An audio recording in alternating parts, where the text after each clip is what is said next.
Kopsak, repeat. Okay, now I can hear you. Okay.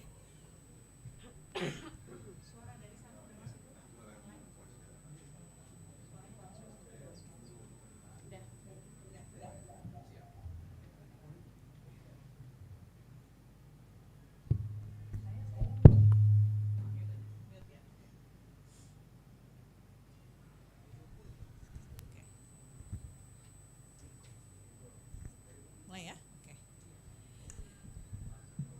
Good morning, colleagues, networks, brothers and sisters from across Indonesia and also from across Southeast Asia. I'm Dina, the Executive Director and Founder of Synergy Policies, will be your host for today's event. I'm greeting you with all sincerity and warm welcome to our today's regional press conference. A chance for us from the ASEAN People Centrum, the non-state regionalism in Southeast Asia, to do a reality check on how ASEAN execute ASEAN Centrality.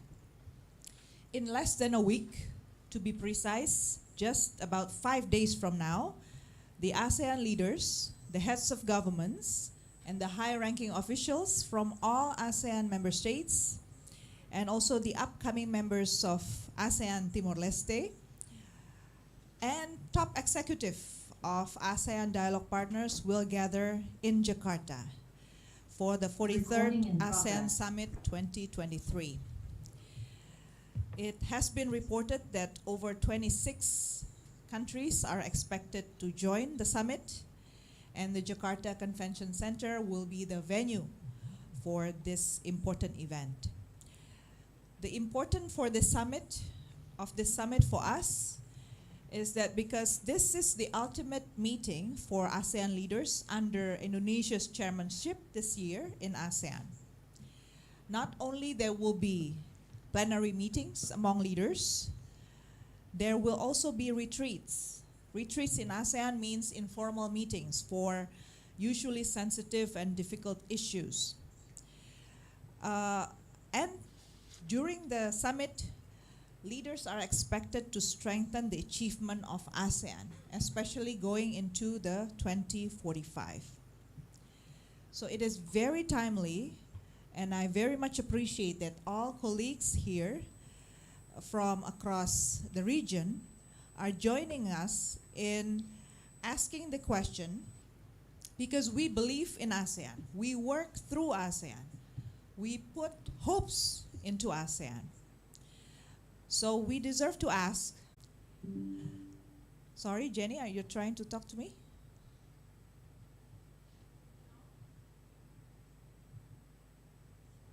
Recording in progress. Suara ibu belum masuk, Bu. Tadi please. There's technical problem. Terakhir saya ngomong apa? Zoom. What was the last thing you heard from me?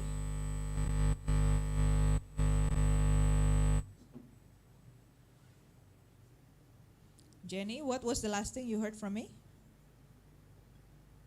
There is the important of ASEAN. Okay. All right. Let me repeat on that part then for you online. So I was talking about the importance of the 43rd ASEAN Summit, which is going to be held on the 5th until the 7th of September 2023 in Jakarta. It's fine now. Can you hear me now? Yes. Okay. So the importance of this summit, this 43rd ASEAN Summit 2023 in Jakarta, is that not only this will be the ultimate meeting for ASEAN leaders, this will be the ultimate meeting for ASEAN leaders under Indonesian chairmanship this year. At this very summit, there will be plenary meetings as well as retreats, which is informal meetings, usually dedicated to solve sensitive and difficult issues. We are also expecting that leaders will strengthen the achievement of ASEAN going through the year of 2045. So all of us, we have believed in ASEAN, we work through ASEAN, we put hope in ASEAN, but we need to ask the question now, does ASEAN work for us? Does ASEAN embrace the people-centered spirit as required by the adopted ASEAN Charter in 2008?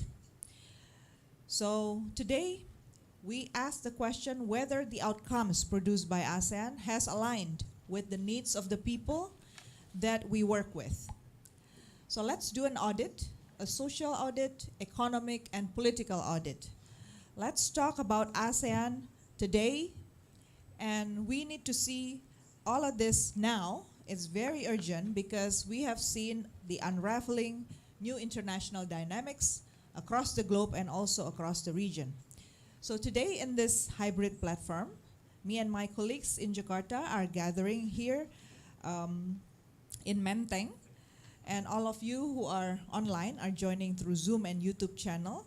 Let's do a reality check on ASEAN Centrality and raise our voice to the leaders of ASEAN and to the ASEAN 43rd Summit. On behalf of Synergy Policies, allow me to send my warmest welcome to all civil society elements, thinkers, journalists, youth, civil society activists from across parts and levels of work in ASEAN. I'd like to mention some of our colleagues who will especially share their thoughts today. There's Kun Kopsak Chutikul from Thailand. Kun Kopsak, thank you for being with us this morning. And then there's Dr. Yeah, can you wave maybe? Okay, put him on the screen. And then there's Dr. Ko Ying Hoi, Associate Professor and Head of Department International Strategic Studies, Malaya University. And then there is Ms. Kin Omar from Myanmar. And there is Isak Karmiaji, Head of Program of IFES Indonesia. From far away island, Sulawesi, there is Isak Rahman from University of Hasanuddin. Thank you for joining us. From miles away in the West Java, there's Dr. Sylvia Yazid from Parahyangan University. From the very nice place of Yogyakarta, there's Tegar Pulung, our student from Gajah Mada University. From the border between Indonesia and Singapore, Malaysia, there are several representatives from Batam. Romo Pascal, and then and also some colleagues. Forgive me, I cannot mention all the names, but thank you so much for joining us online. I also see from the United Nations, Mark Harris. Thank you, Mark, for joining us. We also have colleagues joining from East Nusa Tenggara. Thank you so much for joining us online. So let's give up applause for all of us who are present today. Thank you so much. Welcome also to the representatives of organizations and embassies attending in this room in Jakarta. Thank you for coming today. Great to see you all here. So today's meeting is powered by ASEAN People Centrum. A little bit about ASEAN People Centrum. ASEAN People Centrum is a non-state regionalism initiative born on the August 9th, 2023, just one day after the 56th anniversary of ASEAN. It is born out of a series of intensive meetings, no less than 7 meetings throughout 2023, plus in between meetings that we have organized as well, where thinkers, think tanks, civil society activists, youth and journalists have met and discussed on how we can improve our outputs in ASEAN. Everything was organized by Synergy Policies, and the goal of the ASEAN People Centrum is to develop a ripple breakthrough in Southeast Asia through the network of people so that the spirit of people-centered ASEAN can become a reality. So that's a little bit about the ASEAN People Centrum. Everything is powered by you, by the way. My role here is to just help connect and make you meet each other. So let's go to the core of our objective today. I will invite my colleague, my team, Puri Lestari, to facilitate our discussion today, which later on will culminate in us standing together, reading out the joint statement to ASEAN leaders and the ASEAN 43rd Summit that we have circulated and get endorsement from all of you. Thank you so much. Thank you so much, Puri. Now is your turn. Thank you, Budina. Just picking up on that, thank you so much for joining us, and everyone, good morning. Very good morning and Assalamualaikum warahmatullahi wabarakatuh. Esteemed delegations, Honorable Bapak Marzuki Darusman, Bapak Faisal Basri, Budina, Buruni, teman-teman semua, distinguished guests joining in Hotel Sofyan di Menteng, Jakarta. Also joining us on virtual Zoom, welcome and very good morning to us all. I'm here to welcome you on a discussion, and it's an open discussion and on ASEAN roles and ASEAN centrality, a reality check for per se, on how we as civil society can actually push ASEAN's dreams and hopes and wishes that was, I guess, plotted out on ASEAN Charter, and let's find out how it is at the moment and how we can all be part of that dream. And it's not just ASEAN as mechanisms or regionalism organization, but how we can also be part of that big dream. So without further ado, this event is powered by ASEAN People Centrum, as Budina has mentioned. And I guess first checkpoint, I will hand over again to you, Budina, maybe, yeah? Because we were mentioning about how we would audit ASEAN progress thus far. And my curiosity is actually why this event, why auditing ASEAN, and on the 56 old years, why this event, and why is it important and urgent for us to actually follow through today at this moment? Budina, would you like to respond to that? Thank you. In ASEAN, all of us, we work for years. All of us, each of us, have worked for years through ASEAN, and of course in the cause that every one of us is concerned about. Some of us work in the issue of labor, others work on the issue of migrants, disability, women, and also other issues that we cannot quite mention all. But the importance of us in the region is that every day we watch what's going on, what's happening in our neck of the wood, in our areas. So we connect directly with the people. And so when the ASEAN leaders meet and say that they are producing outputs for the people, it's only very timely for us now, especially in time of very fast changing geopolitics in the world and also in the region, for us to ask the question whether the claims that ASEAN has made is actually having grounds, actually have reality on the ground. If we look at the discussions, so we are doing this meeting today because we have done series of dialogues with our friends. Everybody shares their experience on how they have worked through ASEAN mechanisms. And we noticed that ASEAN has grown to the point of it becoming very complex and very big. The presence of all of this very inclusive models of dialogue where everybody can join meetings was aimed to achieve something more concrete for the people. But what we have witnessed in the past years is the opposite.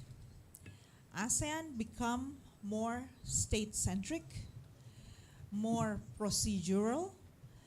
The spirit of ASEAN is not as pictured in the ASEAN Charter, where it started with the word, we, the people of ASEAN. ASEAN is the people. ASEAN is not just an organization, and it's definitely not a gathering of leaders. ASEAN is the people.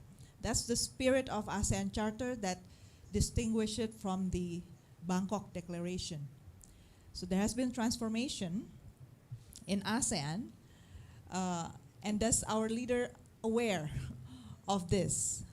So we want to make sure that today, all of the colleagues here who have been sharing their challenge of working through ASEAN, we can do a recheck on the ASEAN mechanisms.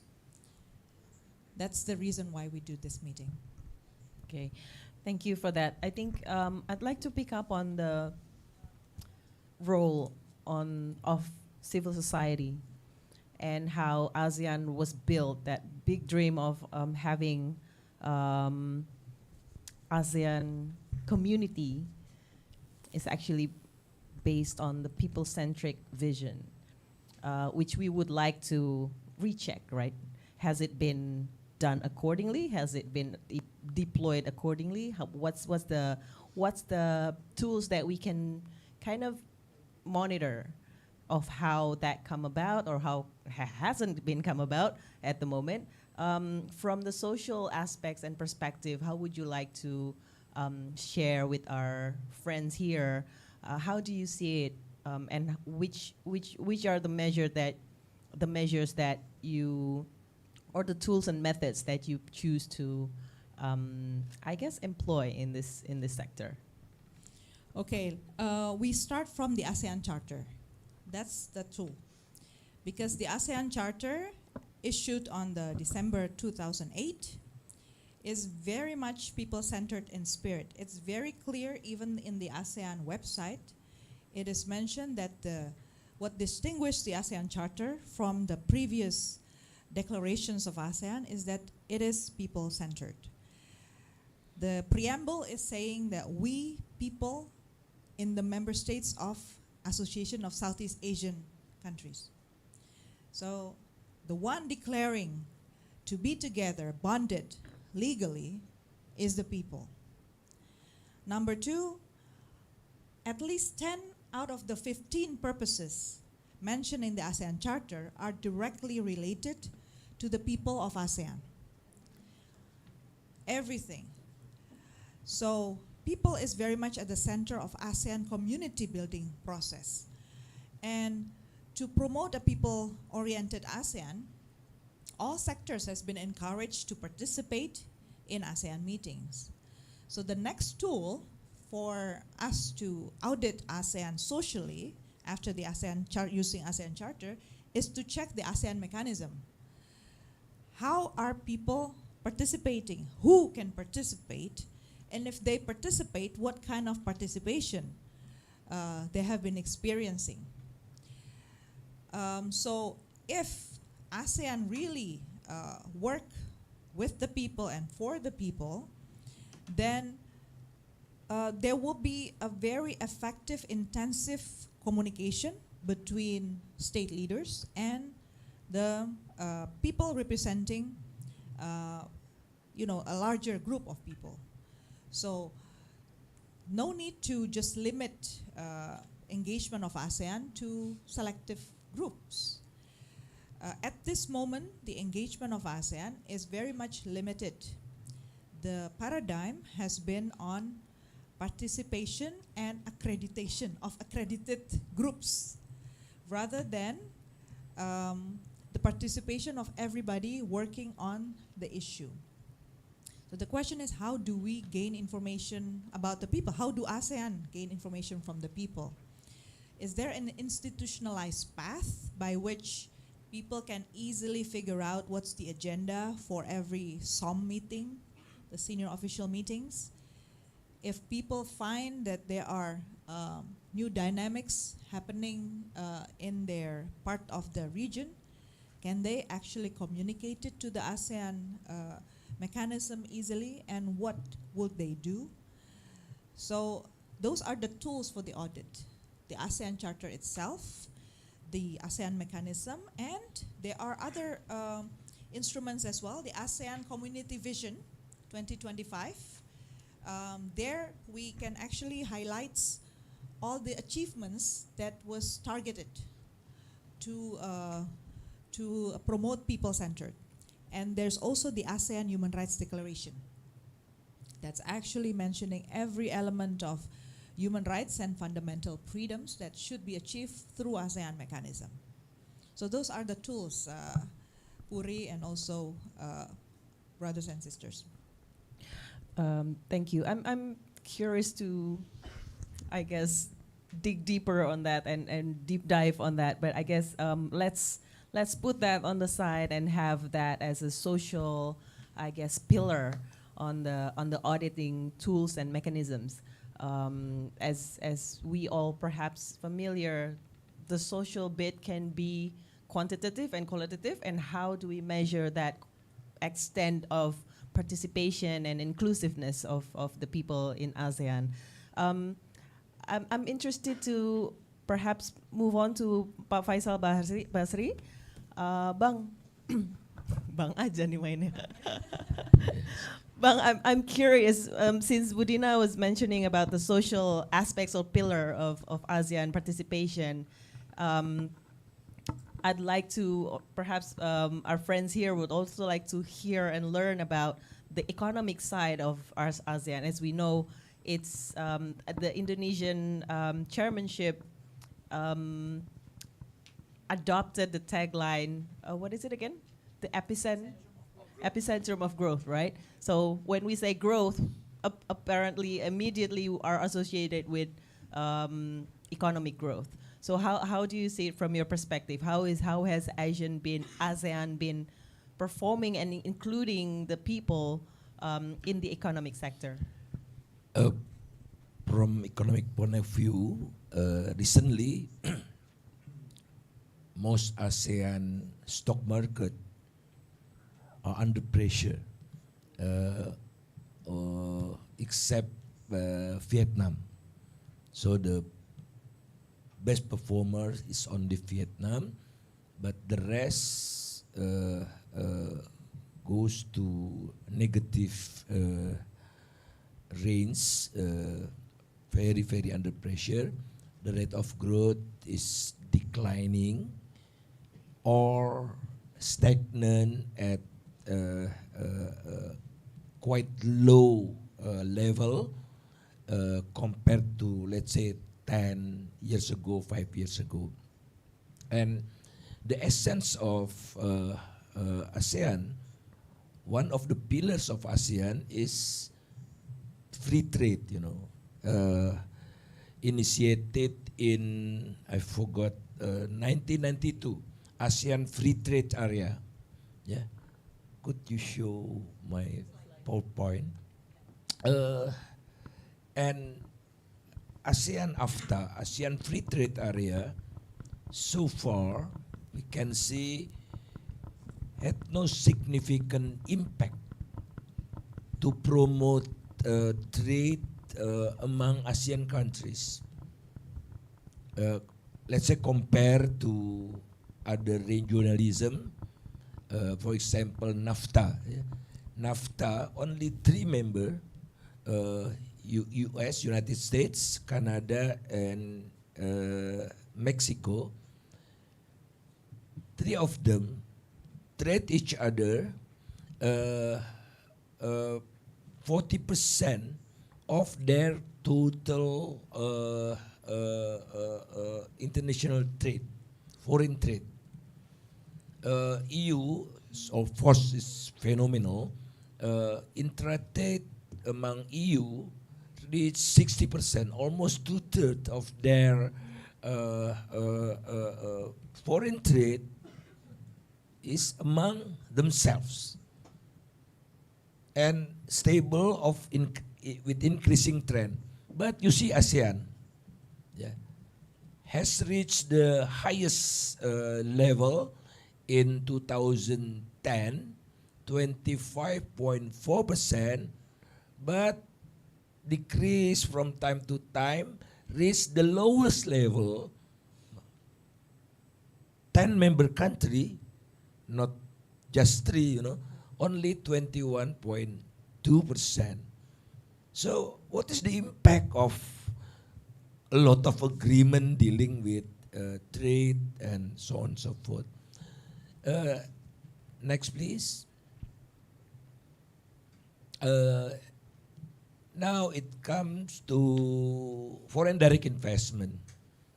ASEAN is attractive region in the world, one of the most attractive one, and receive quite high foreign direct investment.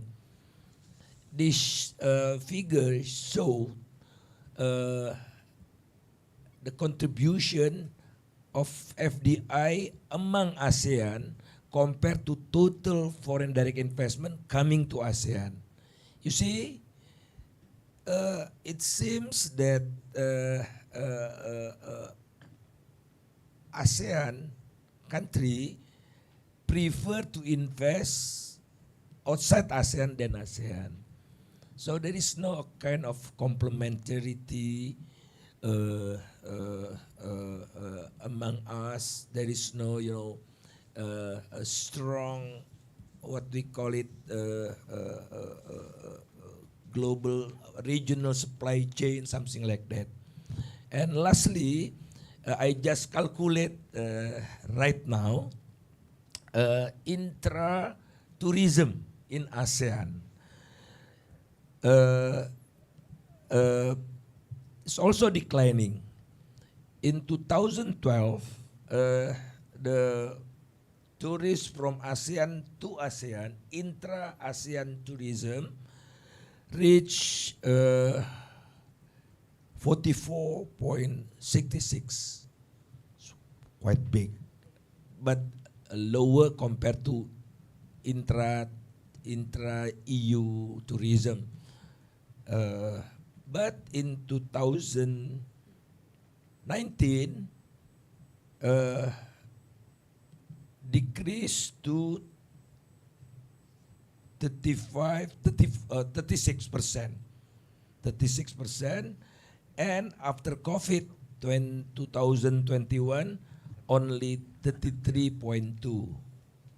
So there is a kind of joke in Indonesia, but I don't know in many other countries. What is AFTA? Agree first, talk after. So ASEAN is very productive in creating agreement, but lack of implementation. Thank you. Jangan thank you dulu, Bang. Let's not stop at thank you. We're not finished yet. I'm not finished with you. So I'd like to pick up on that, right? Because we in ASEAN as a body, the regionalism body, has that mechanisms and agreements put in place with maybe less effective or efficient results than maybe the bilateralism which presents in the region. I will not say who and how, but how is that, how in your perspective, from your perspective, how has that come about? Is it because the intra-relationship between the states are not, I guess, are not appealing to the market appetite, or how is that? How is the market dynamics come into play in this situation? The agreement allow every country to make a kind of exception. Every country can make exclusion list. They call it exclusion list. So everything is free except. Now exception has long list. That's the first one. Second one,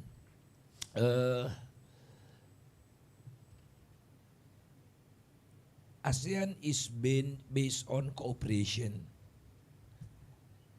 they don't want to achieve integration. So everything should be based on consensus. It is very difficult to have consensus among 10 countries. So yeah, that's why the content of agreement is quite loose, yeah? Not tight, not binding, and so on and so forth. Thank you.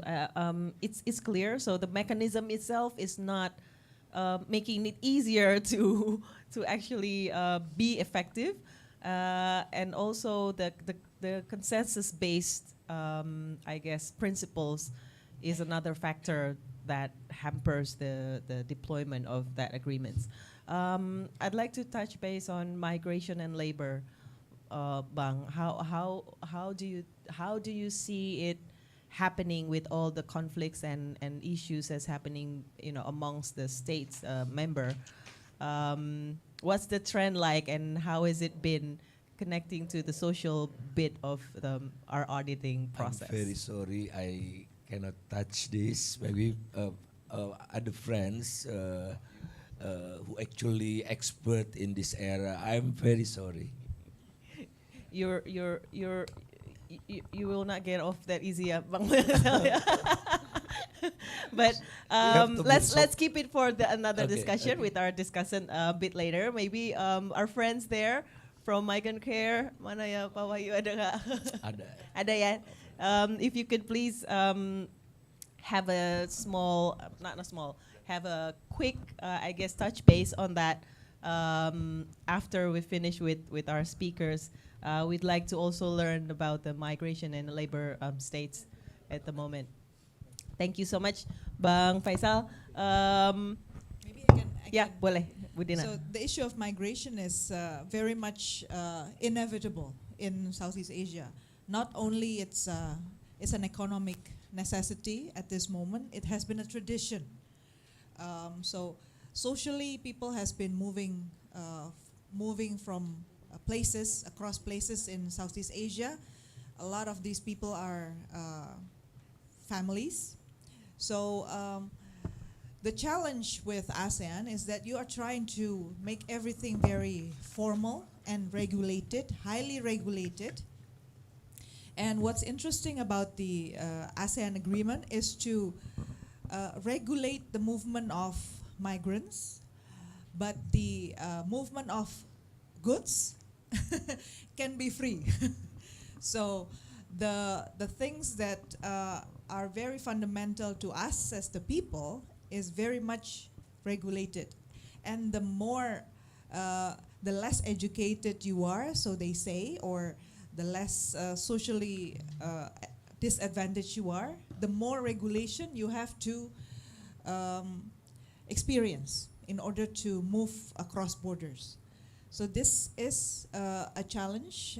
Later on, our friends from the border area can share how this has created violations and also acts of illegal activities that ASEAN later on cannot also solve. So they create a program, they create a requirement that stricten movements of people, but as they try to implement that, the reality has been there are illegal activities. Trafficking, human trafficking is rampant in Southeast Asia. Even Indonesia has now become a transit place. Not only transit place, but sending place for trafficking, which means the perpetrator is actually inside of Indonesia. This was not happening many years ago. So there's something wrong in terms of how ASEAN therefore cooperate on this issue of migration and people's movement. Thank you, Budina. Some of us were in another forum about Myanmar and displaced people. I think it's something that really stays close to us as well, and especially about, we were talking about people movement and goods movement as well, but how does that come about with, the political aspects and, the issues that's coming into play, which are present, but perhaps not widely addressed enough. Perhaps Pak Marzuki Darusman, could you share your perspective on that, and how is the playing field at the moment? Where are the powers, and how can we, I guess, activate that from the civil society perspective? Thank you, Puri, and thank you for to Dr. Dina and Dr. Faisal for the initial comments. In true ASEAN spirit, the discussion this morning starts out with economics, and anything that is not economics is politics. And I guess that's what may be the missing link here. But just to go out from what Faisal was saying on the, it would seem to me that a more apt designation would be a pericentrum of growth, a growth that is happening around a growth center, and therefore going out from this notion of conducting an audit at this stage, including a political audit. The notion of audit, I think, is very interesting. You mentioned, Puri mentioned Myanmar. I was shared a posting by Ambassador Kopsak from Thailand of an article that was written by Mr. Bertie Lintner with a very, very interesting title, Myanmar and the Death of ASEAN. And that perhaps touches on what we are trying to bring out today in terms of the people rightly reclaiming is a role within ASEAN. But I would venture to say that perhaps, well, quoting Mark Twain, the death of ASEAN, the rumors about the death of ASEAN has been vastly exaggerated. But having said that, the fact that we're touching on these kinds of issues does say something about the state of ASEAN at the moment. Yeah? And we seem to be at a crossroads at this point. But what, of course, stands out at the moment and in the wake of the coming ASEAN Summit, the issue of Myanmar, of course, is in the forefront of things and is perhaps also emblematic of a wider situation in ASEAN. And I might perhaps quickly touch on what the situation has been recently following the elections in Cambodia, but also what is happening in Thailand, following the electoral process that took place some time ago, with perhaps an alarming alarming sense that things are perhaps not as promising as we would like to believe this to be. And again, what has been happening around the region uh, does signal a sense of uncertainty that in fact ASEAN is at a crossroads at the moment, at the time when it commemorates its 50th plus anniversary. And of course, this is a good moment to conduct an audit to get a sense of where things are at the moment and where we expect things to proceed. But high hopes are being placed on the ASEAN Summit to open up a new trajectory. And today, the civil society has taken up the initiative to launch initiative to promote a non-state regionalism action, which is intended to bring out the role of the people, which has been somewhat, perhaps not even more than somewhat, suppressed in the past 50 years. ASEAN claims to be a people-centered entity, but it would seem that ASEAN is more of a people-alert entity rather than a people-attentive entity. And so that's where we are at the moment, Puri. And let's discuss about this, but let's bring out what are the basic features of this of ASEAN at this moment, and that is that the people are taking a backseat in the whole process, and it's about time that civil society and the people regain its constitutional role and its rightful role in developing ASEAN towards the future. Thank you, Pa Marzuki. Loud and clear. It's time.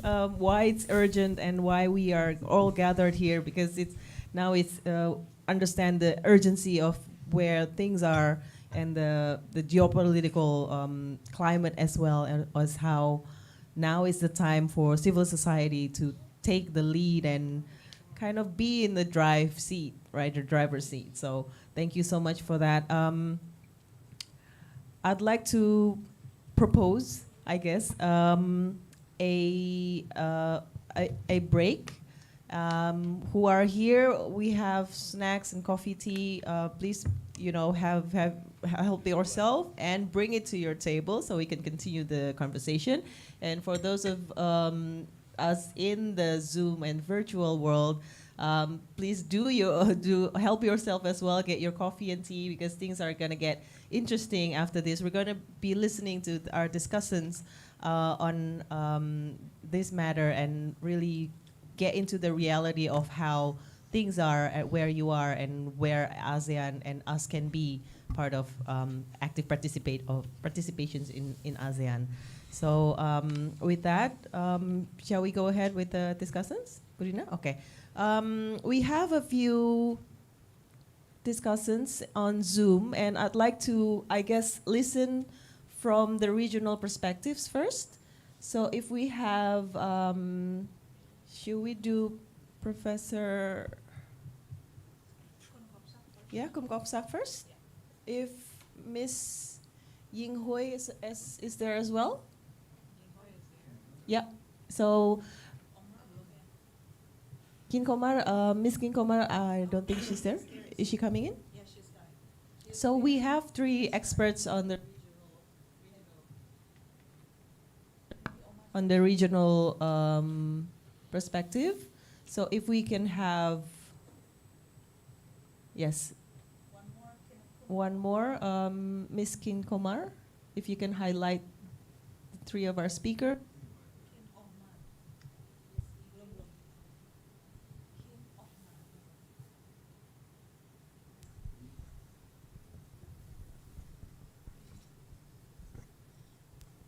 Thank you. Yeah. So let's hear it from Mr. Kopsachutku. How do I mention it right? I hope I do. Yes, yes.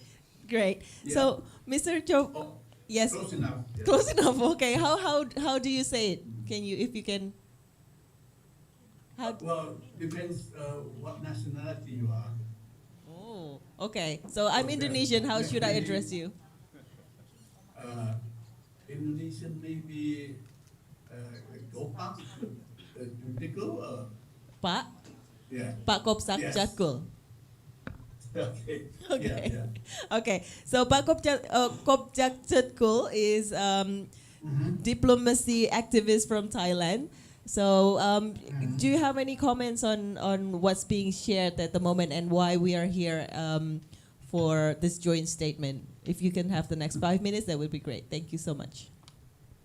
Right. Thank you, Corey. So, just to follow on from Pak Masuki's comments, this article by Bertrand Lindner about the death of ASEAN, certainly premature, but it's a wake-up call for us to look again at ourselves. I agree with him that we are in a stage of almost near crisis, identity crisis. I was in a seminar recently. The heading was envisaging the future of. Visualizing future of ASEAN. So after about 2 hours, I think we came to the conclusion that the heading of the seminar, instead of visualizing the future of ASEAN, should be visualizing the future without ASEAN. We have to look again how important ASEAN is to the region. Is it necessary? These hundreds of meetings a year being undertaken by our officials, by members of the ASEAN society communities, what do they bring to the table at the end of the day? What is the nature of ASEAN? At the moment, I think the summit that Dina was talking about next week, the 43rd ASEAN Summit in Jakarta, is being sandwiched by, first of all, the BRICS Summit last week in Johannesburg, and by the G20 Summit in New Delhi 1 week after the ASEAN Summit. We can see, for example, although, as Dina said, there could be about 43 countries coming to the ASEAN Summit, but one important point is who is coming. Of course, making the headlines are the people who will be absent. President Biden, for example, again not coming. Last year he did not come also. Even though I believe the ASEAN Summit schedule has been rescheduled, usually we have it in November, but we're having it now in early September.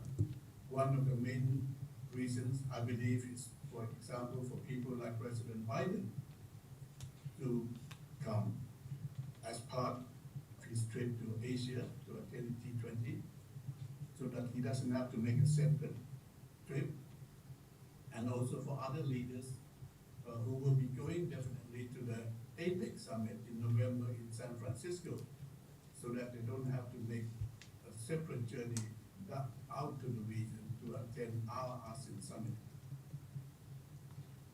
And of course, we will note what will make the headlines would be President Biden attending the G20 in New Delhi, and on his way back, certainly flying over Thailand again without stopping, and stopping in Vietnam on his way home. So that brings into question now this core belief that ASEAN has and the core policy of ASEAN centrality. What is it that is lessening this idea of ASEAN centrality? That we have this convening power, this soft power, as it were, that we hold a meeting, people come, we invite people, people come to a party, dress up in colorful shirts, take photographs, and everybody is happy and goes away after not reading the long, long communique, hundreds of paragraphs that is put up by the bureaucrats. Is ASEAN being overshadowed, first of all, by the BRICS? A lot of attention on BRICS, a new pole in the multipolar world. More people are wanting to join BRICS. Over 40 countries have asked to join. President Joko Widodo was also in Johannesburg, and there was talk of Indonesia interested in joining, although he has now, I believe, said that it's up to the next government to decide. Thailand was listed as a country that wanted to join BRICS, but the delegation that came back said, no, that was a misunderstanding, it's up to the new government to decide. And then, of course, we always have this G20 there. In addition to that, we have these many not multilateral, but mini-lateral groupings that have cropped up. AUKUS, Australia, UK, US, the Quad, India, Japan, US, Australia. And now this trilateral, Korea, Japan, US, that will be having annual summits. So is ASEAN being overtaken by these mini-lateral groupings, regroupings, smaller groupings, core groupings of like-minded countries? What is causing ASEAN to have less attraction than before, that people are not coming? There was also hope, I think, that Xi Jinping would come to the ASEAN Summit, although, of course, for the past 10, 15, 20 years, China has always divided up work between the president and prime minister. Prime minister would come to ASEAN meetings, ASEAN Summit, with not the excuse, but with the reasoning, rationale that Prime Minister of China handles economic affairs. But then the president attends APEC. Although APEC is not even a summit, it's not even national countries, it's territories, areas. Taiwan, Hong Kong attends APEC meetings. No flags, no national flags. But President Xi Jinping attends. ASEAN itself, of course, started as economic, as Pak Sukhir has mentioned, but it has grown. It has grown. The dialogue meetings, the forum meetings have covered political security issues. But still, of course, China sees it as something that can be divided up for the prime minister to come, not the president to come. There, of course, has been some hope that with the latest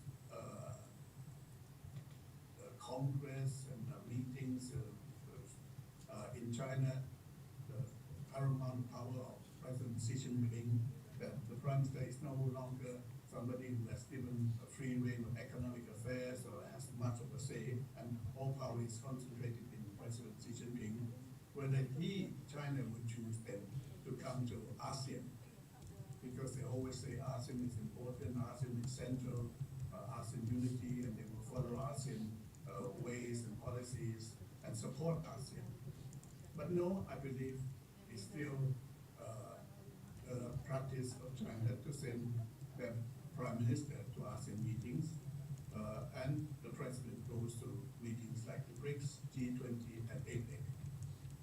So we have to look at ourselves carefully, whether we will continue to maintain this convening power.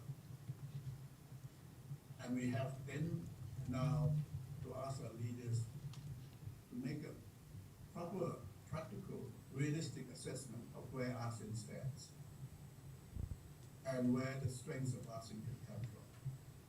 One of the weaknesses, of course, certainly that has been brought to the attention of the world quite clearly is our inability to act on the issue of Myanmar, one of our own members. How we handle the situation in Myanmar. Why can't we bring peace and stability to one of our member countries and act more forcefully? That is a separate issue, certainly. And Kim Yong-ma can perhaps address some of those concerns. Other concerns, of course, in terms of economic performance, like our Indonesian colleague had mentioned, flow of investment and all that. But of course, the other concern is that what else does ASEAN bring to the table? And if our leaders are able to look at what they're doing when they meet, they must realize that over the past 30, 40 years, ASEAN has basically become a club of bureaucrats, of politicians, of leaders, a comfort zone for them to meet once, twice a year, without participation of anybody else. Certainly not of the people, not of civil society, only as a pro forma format, separate, basically, physically, from the actual ASEAN summits. The ASEAN Charter that Adina had mentioned, of course, has no process of being redrawn, of being amended. It takes from the American Constitution the phrase, "we the peoples." It starts with the same phrase. But there is no amendment process, and there is some debate of how it was drawn up, who drew up the charter itself, and using the name "we the peoples." So given all this, I think the ASEAN leaders, ASEAN senior officials, ministers who attend ASEAN summits, attend ASEAN ministerial meetings, have to ask themselves, what are the strengths of ASEAN? What is the brand of ASEAN in the present day world, especially in the superpower rivalries, in the new geopolitical landscape? And I think one of the answers that we can give them, and they should come to that conclusion themselves, is that we have to fall back on the population, on the people of ASEAN. If the people of ASEAN say, no, we cannot imagine a future without ASEAN, then that would give ASEAN the strength that would attract people to come to ASEAN, knowing that this body, this ASEAN Summit, this meeting of leaders, has the full support of its people, so its civil societies. And I think that's the main message that we have to get across, that there is no other way now. You don't have a choice. Because even in the various individual countries, civil society, the people are not really given that much importance if we go through each country one by one. On the spectrum, I think Indonesia is right out there in the liberal progressive spectrum, but leading up to state one-party rule, dictatorships, monarchies, and Thailand itself is a symbol of how ASEAN shifts backwards and forwards, up and down all the time. You cannot define ASEAN by looking at the Thai civil society.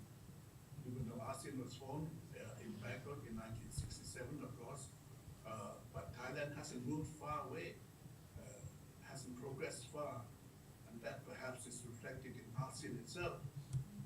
So ASEAN has not become the whole being greater than its parts. It's still basically its parts. So the parts of ASEAN, the member states of ASEAN, form what the ASEAN whole is. And how do we get out of that non-virtuous circle, non-virtuous cycle? So I think the hope, I think that like Professor Tina has said, we have to look elsewhere for sources of strength. And can civil society, can the people as such, now claim ownership of ASEAN? The word "we the people," I think, was basically used without the consent or even the knowledge of the people of ASEAN when the ASEAN Charter was drawn up. The representative of Thailand who sat and agreed to the ASEAN Charter was General Soroyut, who came to power in a coup.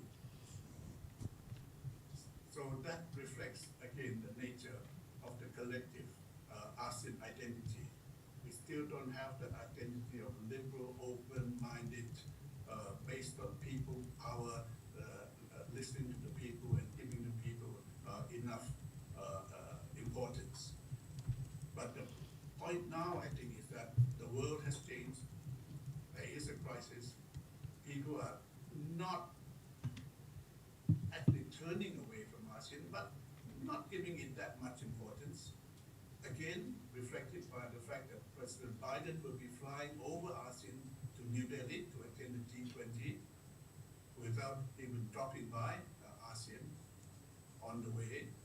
On the way back, he will also fly over ASEAN, but dropping into Vietnam. So again, there we see, are the superpowers seeing ASEAN, not ASEAN as a whole, as a 10? Basically because it's not a 10 now. It's a 10 minus 1, because Myanmar is not there, and Myanmar is a problem that ASEAN is not addressing. That ASEAN is not listening to the voices of civil society and of the people when it concerns Myanmar. But are they cherry picking, let's say? They say, okay, Vietnam is a better partner for them rather than ASEAN as a whole. So let's get Vietnam on board. When they pick other countries, when they pick Singapore, in future, I think Indonesia might have an importance beyond ASEAN. Because within 10, 20 years out, Indonesia probably economically will be the 5th largest economy in the world, 5th most important country in the world. So there again, if Indonesia will one day overshadow the whole of ASEAN, let's work on Indonesia so that the whole of ASEAN will reflect what Indonesia is.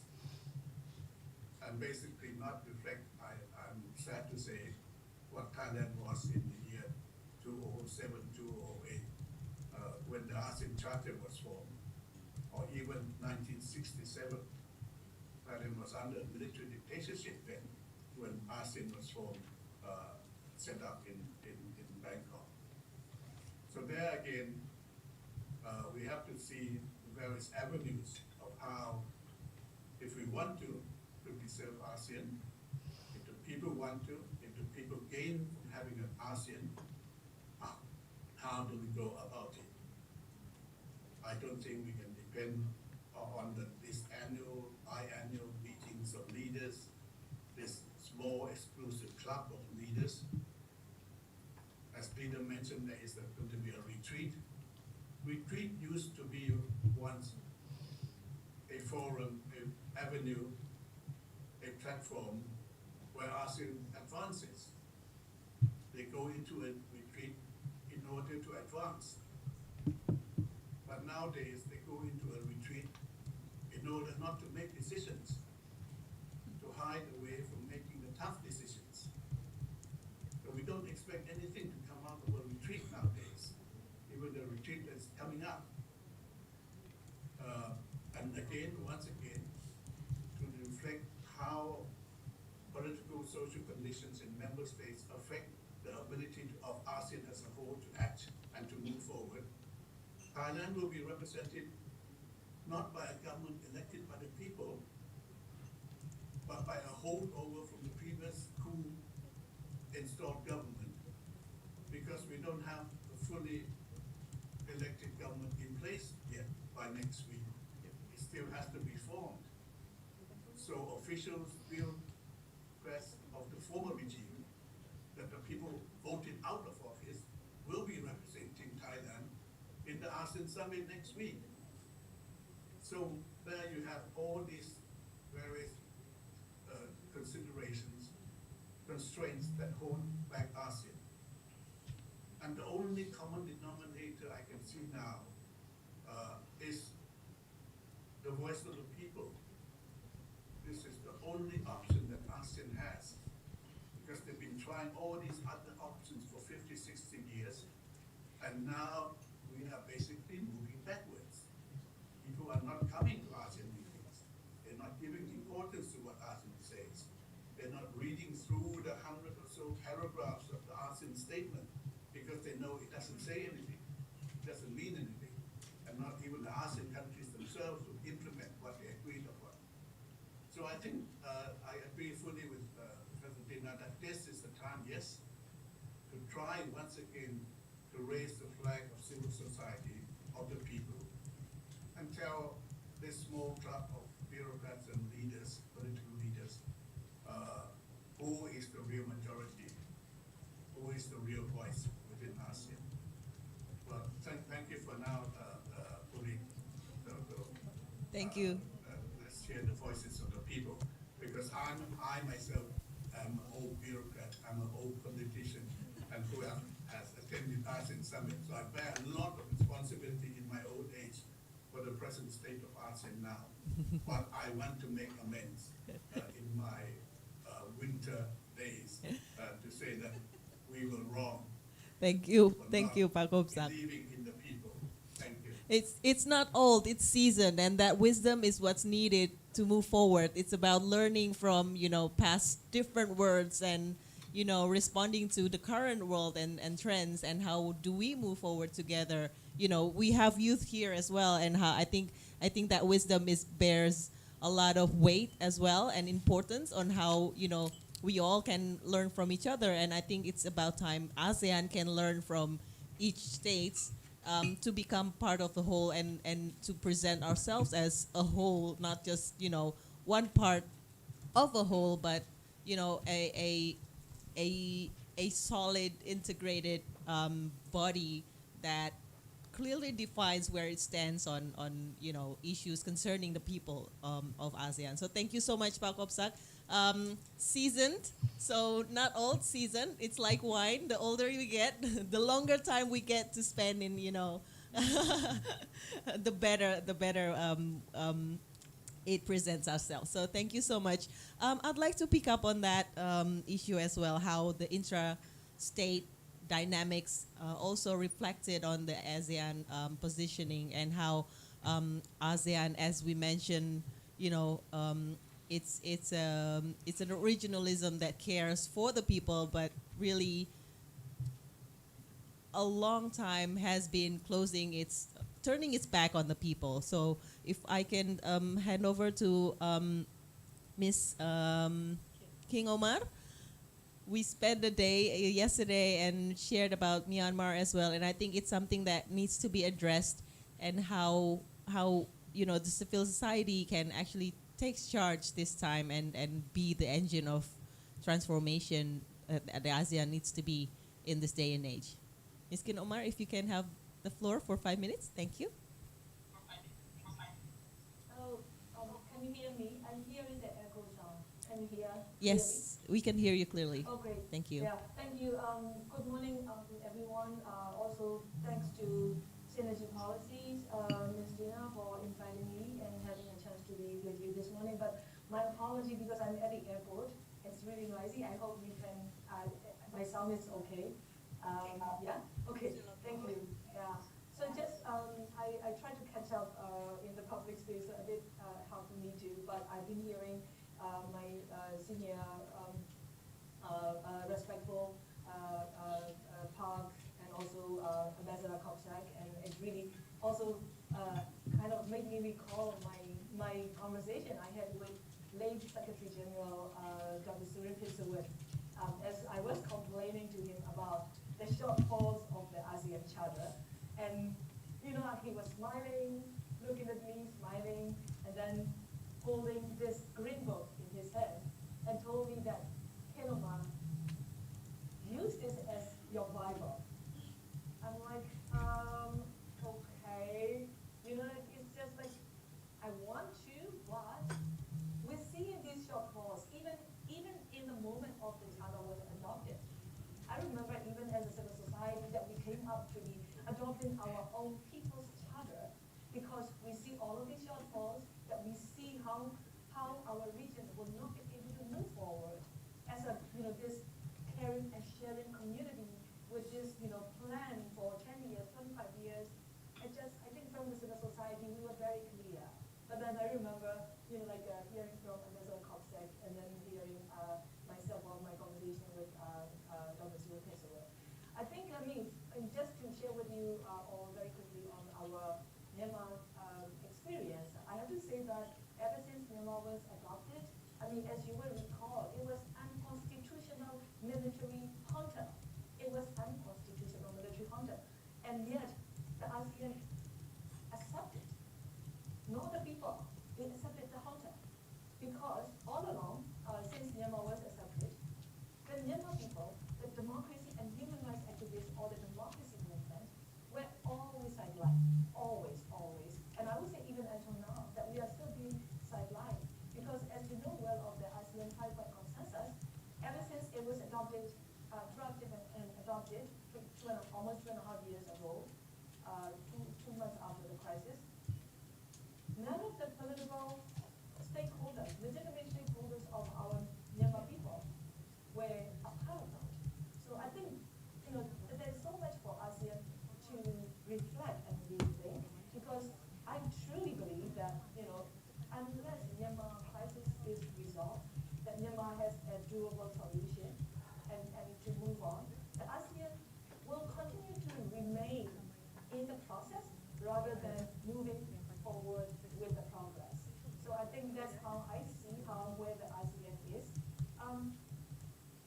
ASEAN really needs to answer also which side that they're going to take in this regional building when it comes particularly to the crisis in Myanmar.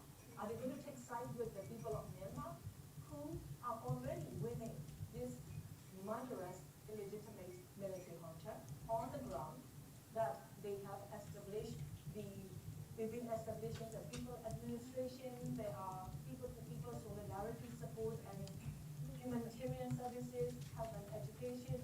Myanmar people, particularly the young generations, have taken this matter into their hands very firmly, very courageously, without the support from ASEAN, without the support from the UN or the international community at large. But of course, the solidarity people across the world are lending support to the Myanmar people, including those of you who are in this.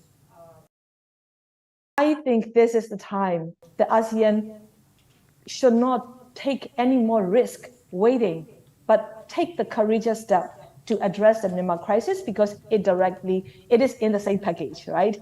If they really want to also show their leadership and build the confidence and trust from the people of the region beyond Myanmar, they need to actually really listen and take those courageous and very concrete steps.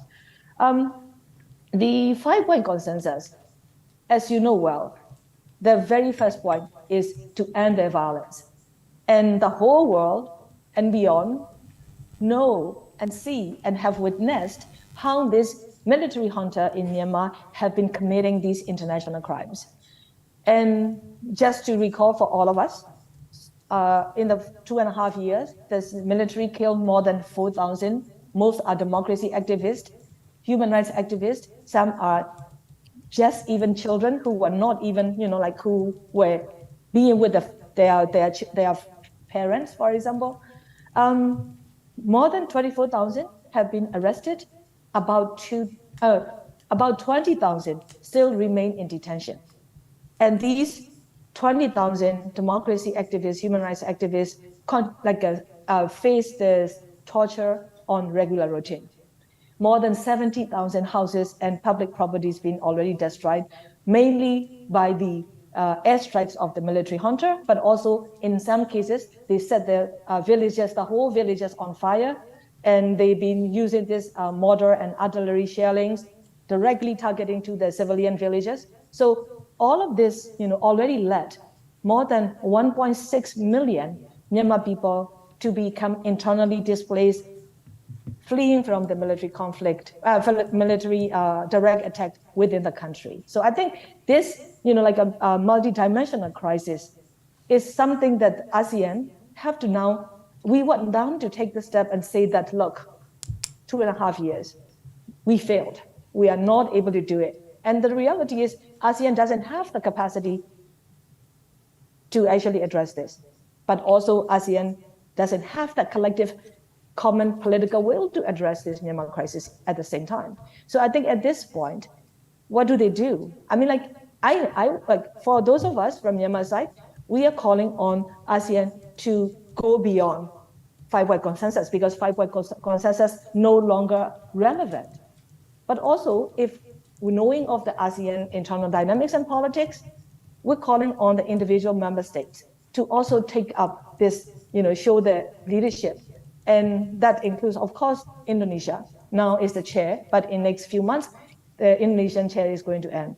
I think it's really important that Indonesia also really look into this matter and form a like-minded coalition to address this. Yes, I understand we have to still deal with the ASEAN as a whole. But at the same time, in case of Myanmar crisis, we cannot wait for ASEAN to become collective and coordinated because we don't see that is practical, I don't think we can expect that, not in sooner time, while our people are being bombed and killed every day by this military.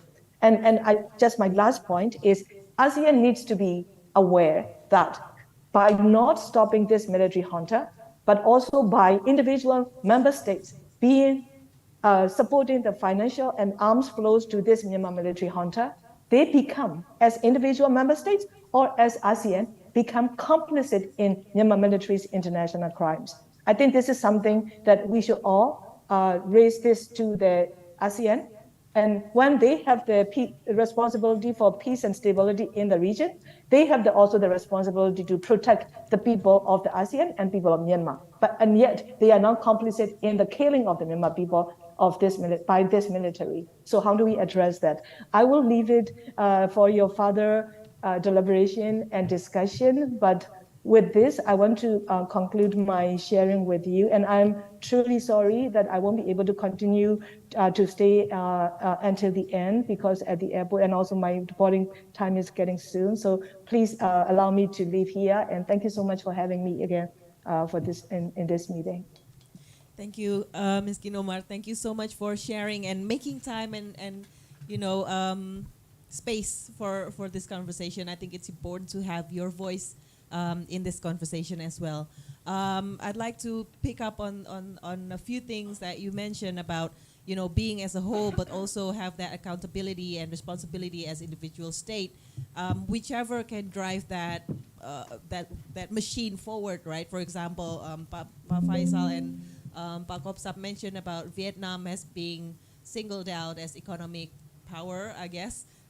In the dynamics at the moment, maybe that can be an entry point for ASEAN to be the gear to shift in the economic aspects. But perhaps for social or political aspects, perhaps another individual state can be, that driver in that aspects. It's open for discussion, I think. And I'd like to hand over to Ms. Ying Hu. Yes. Ms. Ying Hu is Associate Professor and Department Head of International and Strategic Studies in Malaysia. So what's your perspective on this? We haven't really heard from a Malaysian perspective in this, conversation. If you can share yours. Thank you. Thank you very much, Uri, and thank you very much also to Synergy Policies for having me here. To actually delve into these topics of ASEAN centrality. That is not new at all. In ASEAN, we have always talked about when is ASEAN going to move to the directions of people-centered ASEAN as they pledge in their ASEAN Charter. And there has been a lot of pressures onto ASEAN as well to actually revise and amend the ASEAN Charter, yet it has not happened. I would like to start this by talking about the hedging approach by ASEAN and a lot of other Southeast Asian states, because hearing from the the different speakers coming from different backgrounds, looking at the geopolitical dynamics that we have right now, of course, we can't dismiss that it has impact on how ASEAN actually moving forwards and the direction. So if you look at, while there have been talk about Indonesia and BRICS, there was expectation for Indonesia to join BRICS, but it didn't join the BRICS. But at the same time, if you talk about Malaysia's approach, yesterday's Malaysia has sent a consistent statement in terms of protecting the South China Sea's claims, whereby they say that the China Standard Map 2023 is unacceptable. So there have been different occasions where hedging has taken place, but there have been several occasions that hedging did not take place for various different reasons. So in the ASEAN context, multi-track diplomacy have been taken up for years. In fact, it is not to say there isn't zero consultation with civil society, as previously was discussed. They were selective. So it is not inclusive as it should be. So where are we moving to? But I would say this is a very challenging time for ASEAN, in fact, for the world, when we see the division on the polarizations that created by the major powers that playing up around the world. So with this, I think as we delve into the ASEAN credibilities as a regional organizations, I believe one of the important cornerstone lies into what's the ability of ASEAN really to actively engage with regional matters and the influence, the shaping of the regional structure, which we discussed in length about the Myanmar issue. It has grabbed a lot of attention internationally, yet while we have the 5-point consensus, but many have criticized the 5-point consensus that it doesn't help moving the Myanmar into better directions in terms of protecting the human rights and democracies of its people and the countries. So the fundamental challenge to ASEAN centrality has always been pointing fingers to what happened outside the ASEAN, as in the pressures from the external factors. But I would like to bring these conversations into how about looking at it from within, what happened within these 10 ASEAN countries, of course, plus one with Timor-Leste. So I think looking at this, I would say ASEAN has failed in terms of transform itself into a people-centered organization as it pledges to be. In the joint statement, I think it has mentioned about ASEAN Charter, but I think we have not mentioned about the ASEAN Human Rights Declaration that has been very problematic until today, yet there has been very slow progress in terms of revising the ASEAN Human Rights Declarations, whereby it putting the national peculiarities into the priorities. That itself will be, as we witness today, is the problems that the ASEAN member states face. So as we observe, the crisis in Myanmar highlights the absence of an effective ASEAN response. However, the Myanmar crisis is not just the only crisis that we face in the ASEAN regions. So there were a lot of issues regarding, just now we were talking about migration issues, refugees issues, human trafficking, and many other issues within the region. So I think all these incidents provide a strong reminder, really, of the need for ASEAN to consider, perhaps even develop and giving a greater flexibility in how we actually conceptualize and also the application of non-intervention. I think non-intervention should really stop to be used as an excuse for so-called respecting the sovereignty of the other countries. I think it has to move as a regional organizations in which ASEAN should demonstrate institutional integrity by adhering to the human rights commitment. I think my next point is that ASEAN should be cognizant of the fact that centrality is not a given, but it should be really continuously to be exercised and also earned as well, rather than saying that, okay, we want to use the approach of ASEAN centrality, but it has to show how is the ASEAN centrality is being really exercised. So I think the true measure is not about what the only dimension that ASEAN is doing now, whereby bringing all the major powers into one room. Rather, I think what's happened within should really be highlighted as well, and it must be grounded in the all the member states' collective ability and to have a coherent strategies as well to effectively respond to the regional challenges and substantively to shape the discourse in a direction that contributes to regional stability. In talking about that, I know a lot of people are looking at Malaysia as the hope for the region. So, of course, internally, we struggle with our own domestic politics as well, and Malaysia will be the ASEAN chair in 2025. Next year will be Laos. So I think within the civil society, we have foresee the next year might be another challenging years for the ASEAN, but and there's a lot of deadlines of 2025. So all eyes are onto Malaysia itself. So I think to end this, I think bringing into Malaysia into the picture is that ASEAN has to be innovative for sure, and the centrality must start from within. In its own neighborhood itself, I think ASEAN is in a very critical juncture where there is really a need to exhibit political leadership rather than, I mean, we all understand regionalism, working as a region. Nevertheless, when there's crisis and conflicts that happens that should not be happens, whereby political leadership that can be bold enough to actually make some tough choices should actually be practiced, even if it means potentially differing from some of its fellow ASEAN member states. I think these choices are crucial for upholding the values that ASEAN holds very dearly in moving towards as a people-centered organization. Thank you very much. Thank you, Ms. Yinggu. Thank you so much.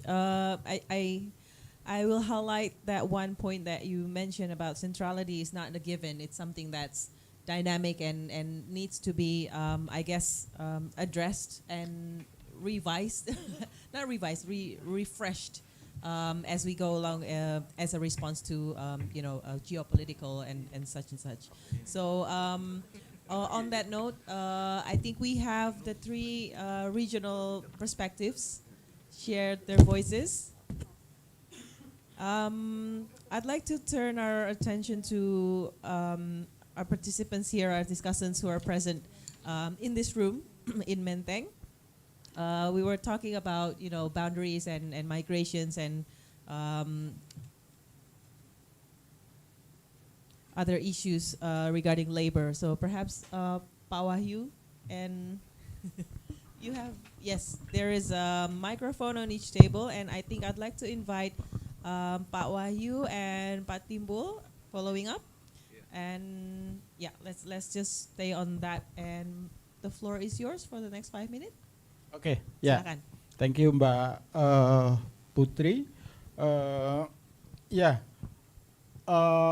For me, migrant worker is part of people of ASEAN, and we know the people, the opening sentence of ASEAN Charter was supposed to affirm the populist orientation of the 10-member regional organization, and in this week, Timor-Leste joined in the ASEAN. However, the opening press was short-lived.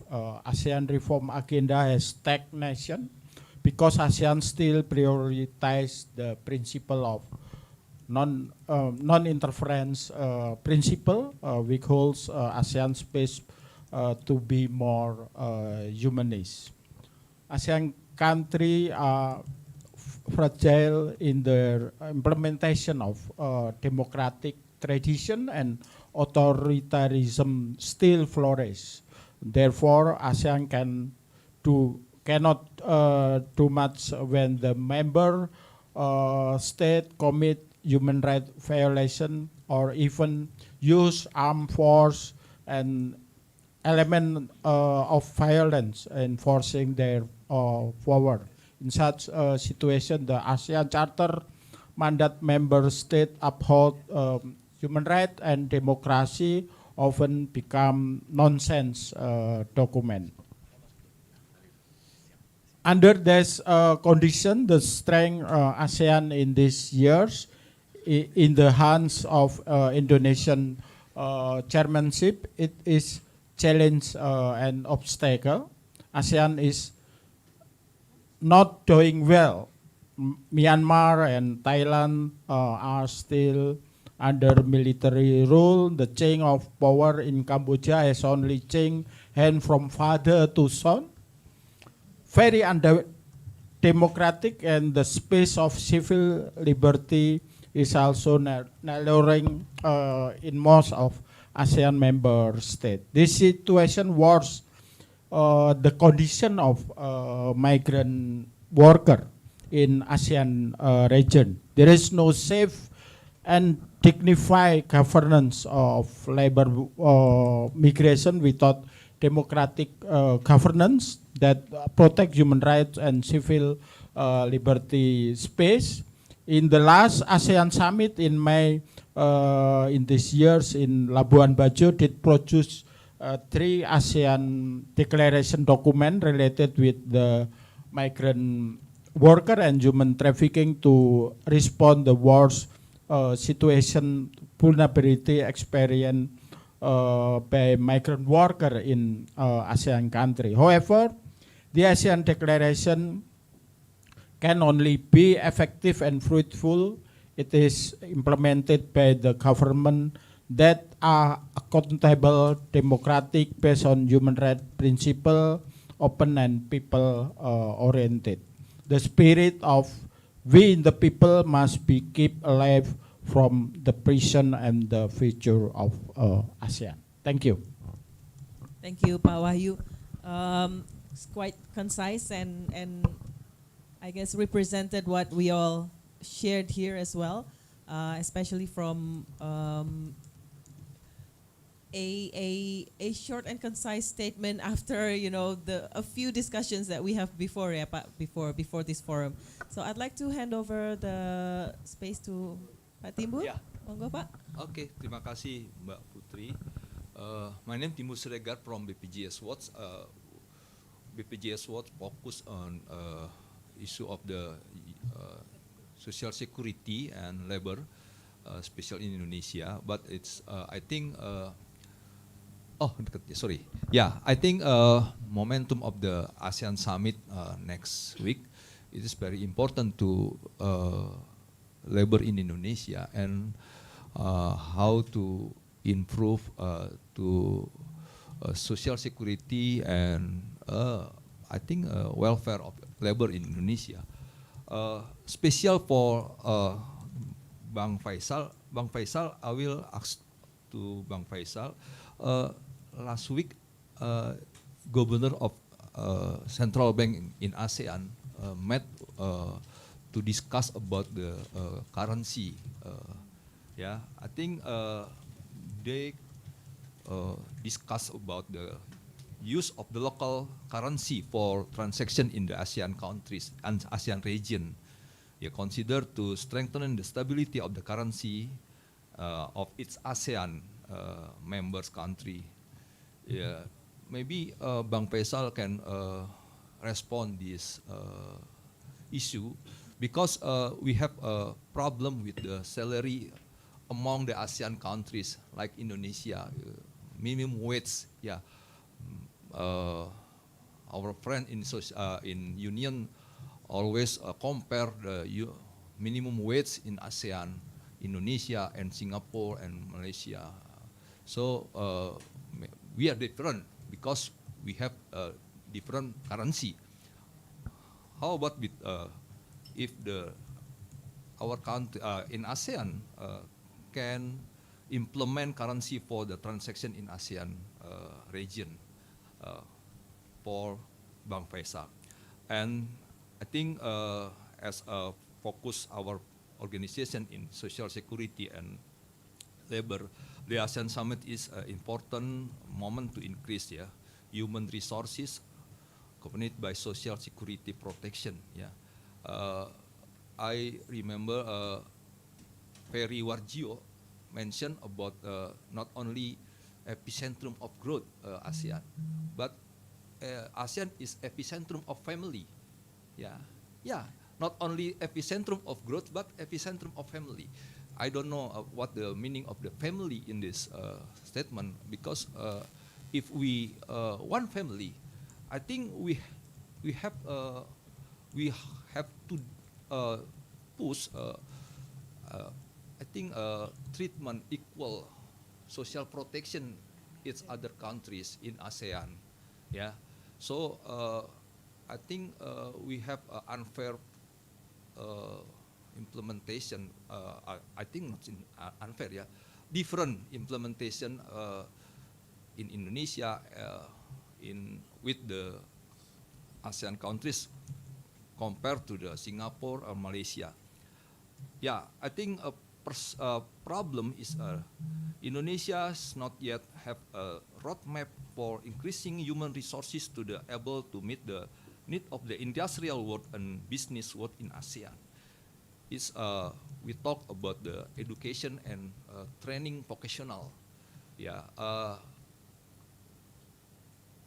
I hope in the next our employee we can work in the ASEAN with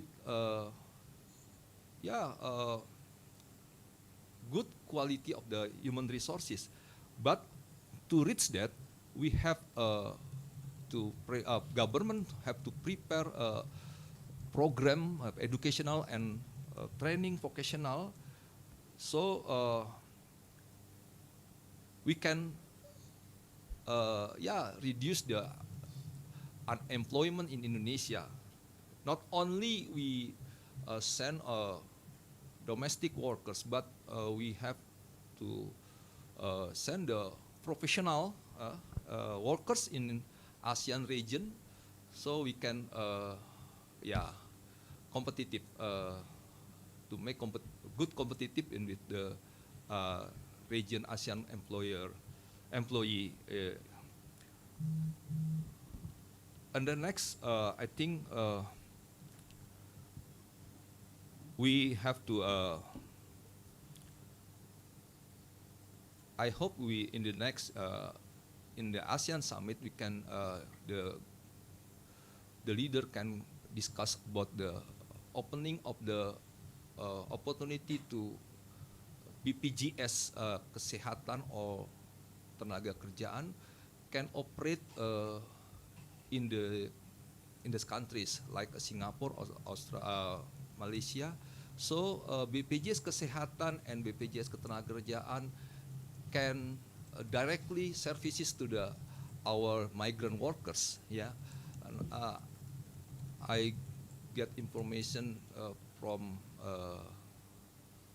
our colleagues in BPJS ketenagakerjaan. Our ministry KBRI is not give a license to open opportunity to BPJS ketenagakerjaan to open the office in the like this Malaysia or Singapore. I think it's a good point how BPJS ketenagakerjaan, BPJS kesehatan. I think BPJS ketenagakerjaan can open office in the Malaysia and Singapore, for example. So BPJS ketenagakerjaan can directly give services to the migrant workers in Indonesia. I think this is point that we say this moment. Thank you, Mbak Putri. Thank you, Pak Timbul. Very concise, and again, it's an accumulation, ya Pak, ya, of some of the issues that we've discussed from the previous forums. And we had Pak Taufik Hidayat before actually in the room. Unfortunately, he could not join us and shared his perspective, but we had a recording of him previously. So I think maybe after this we can share. Tenang, Audi, tenang. We can share the recording and listen to some of perspective and his stance on differently abled people. Where are they in this constellation of CSOs in ASEAN perspective? And moving on, I'd like to invite our youth and the academics in the forum, and we have here. Actually two, Albert Julio and Bianca from ISAFIS, and another one, I think, correct me if I'm wrong, you are from UPH, right? Yes. So we have three speakers here, and we have also a few online. I think we have Mas Tegar Pulung from UGM. If you can, yes. Hi, Mas. Apa kabar? And then we Baik, have Dr. Sylvia Yazid from Unpar and Pak Ishak dari Unhas. If you can be ready, and we'll have a listen from the discussants here first, and then we go online with you. Thank you. Who would like to go first? Yes. Do you have a microphone on your table? You know.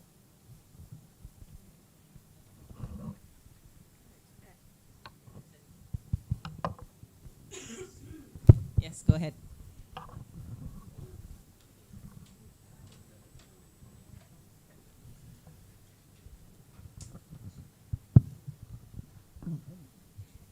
Yes. Thank you. First of all, to Synergy Policies, Mbak Dina, Pak Faisal Basri, Pak Marzuki Darusman, and obviously Mbak Puri as well for leading the discussions. So I would like to start my commentary by basically saying that by looking at ASEAN as how it is, we can identify ASEAN is basically a group of countries. And if we try to humanize them, they can be said that a group of friends where they gather like annually or biannually to talk about so many stuffs, so many important things. But as we can see that there are really very few solutions that has come from these programs and problems. So they basically just come around and talk with each other about problems. If we say in my, or how we as a college student usually do, we call this budaya tongkrongan, or basically the hangout culture, where we just hang out, we talk about our problems with our friends, and they just say, that's crazy, wow, that's so bad, that's so disturbing, but we don't actually help anything out. It's just a place to find out all your problems. Right now I'm seeing it, ASEAN is becoming more of a hangout place rather than a serious organization trying to finish up problems that are currently in here. Because they always prioritize the aspect of non-interference in any of our consequential problems. Every time there is a problem, for example, like in Myanmar, they always say it's about we cannot interfere because we'll be ruining the sovereignty of the members of ASEAN. And as I have studied before, they have stated that this non-interference aspect is really crucial because ASEAN is filled with so many countries of different cultural backgrounds. Therefore, we cannot force cultures to every countries that are currently in ASEAN. But that begs the question then, if we cannot create anything, if we have to have this non-interference in ASEAN, then what is the point of creating ASEAN in the first place? That's something that we really have to consider again. Like, what is the identity of ASEAN? And to see right now the condition of people-to-people diplomacy, especially through youths or like the normal people itself, there are really big difference between the big ups, the elites, and us as youths or as normal people. For example, we can see at Indonesia and Malaysia. So many times in our history at football games, Indonesia and Malaysia, how many fights has happened, how many riots have happened between our supporters. If that isn't the symbol of us not having a good relationship, I don't know what to say. But then again, the government always says that we always had it good, even though sometimes there will be cultural disputes, while Malaysia claims our culture is part of theirs, their culture is part of ours. I mean, this discrepancy between the elites and the youth is something that has really troubled me and disturbed me for people that have been saying that we are on good terms with them, including the ASEAN plus allies of South Korea, for example, which we are nice allies on the elites. But on the people-to-people, I've seen so many racism given by the South Korean people toward people of Southeast Asia by calling us slaves, basically, because we are usually become their personal household assistants. And the discrepancy that I have seen between the elites and the youths or the people below is something that is not shown while ASEAN are having a meeting. We are always saying that we have good connections with them, we are in a great talking stage, and this people-to-people diplomacy is an issue that is really being threatening right now. One of the main criticism of ASEAN is the weakness of their social and cultural community, and I think one of the reason for that is the lack of people-to-people communication, because these kind of issues, these kind of cultures, we've known that so many of Malay cultures are very, very similar in Indonesia, Thailand, Indonesia, Malaysia, or maybe Indochina or the Southeast Asian as a whole. But there have been very, very few attempts to acknowledge this or create a legal understanding of what our culture truly is. That's why we usually will get these sensationalist news stories about how Malaysia took our culture, we took their culture and everything, the similarities and everything. And I see it as a really, really big problem, because if anything, that just creates fights and bickerings between people to people, and the ASEAN that we envision as being a people-centered group suddenly becomes this elitist hangout place where the leaders just come around, do a talk shop basically, visit the country, and do nothing. They just talk to one another, and they cannot help each other because, well, it's their problem, it's their country. I cannot get inside too much and try to intervene, otherwise non-intervention plays again. Well, I find it really ironic is that this country, this organization which values non-intervention so much, cares so much about the external pressures being given by so many other countries, for example, like the United States, or maybe China, or South Korea. Every time those external pressures being given to ASEAN actually makes ASEAN act, it just undermines the importance of people, youth, media, and every aspect of the public in ASEAN, and how we can impact ASEAN as a whole. Therefore, as we move on to the future of ASEAN and how we have looked at ASEAN so far, most of the actions undertaken by ASEAN it is not done by the people, I guess. It is created just to create a figure that ASEAN is some sort of a relevant organization. We've seen right now ASEAN used to hold the central of Asia Pacific region, but now they created Indo-Pacific region. India has created Indo-Pacific region, and we panic as ASEAN, created the ASEAN Declaration on the Indo-Pacific region. It just shows that we are slowly losing our relevancy, and we're trying our best to grip to the end of our relevancy right now. And what we need to do right now is to realize that in order to be relevant again, we have to move on with the times. We have to change. We have to innovate. We cannot stay with the same principle that we have used so many years ago, especially it's made on we need to remember that ASEAN was created when our president was Suharto, and Marcos was also on Philippines.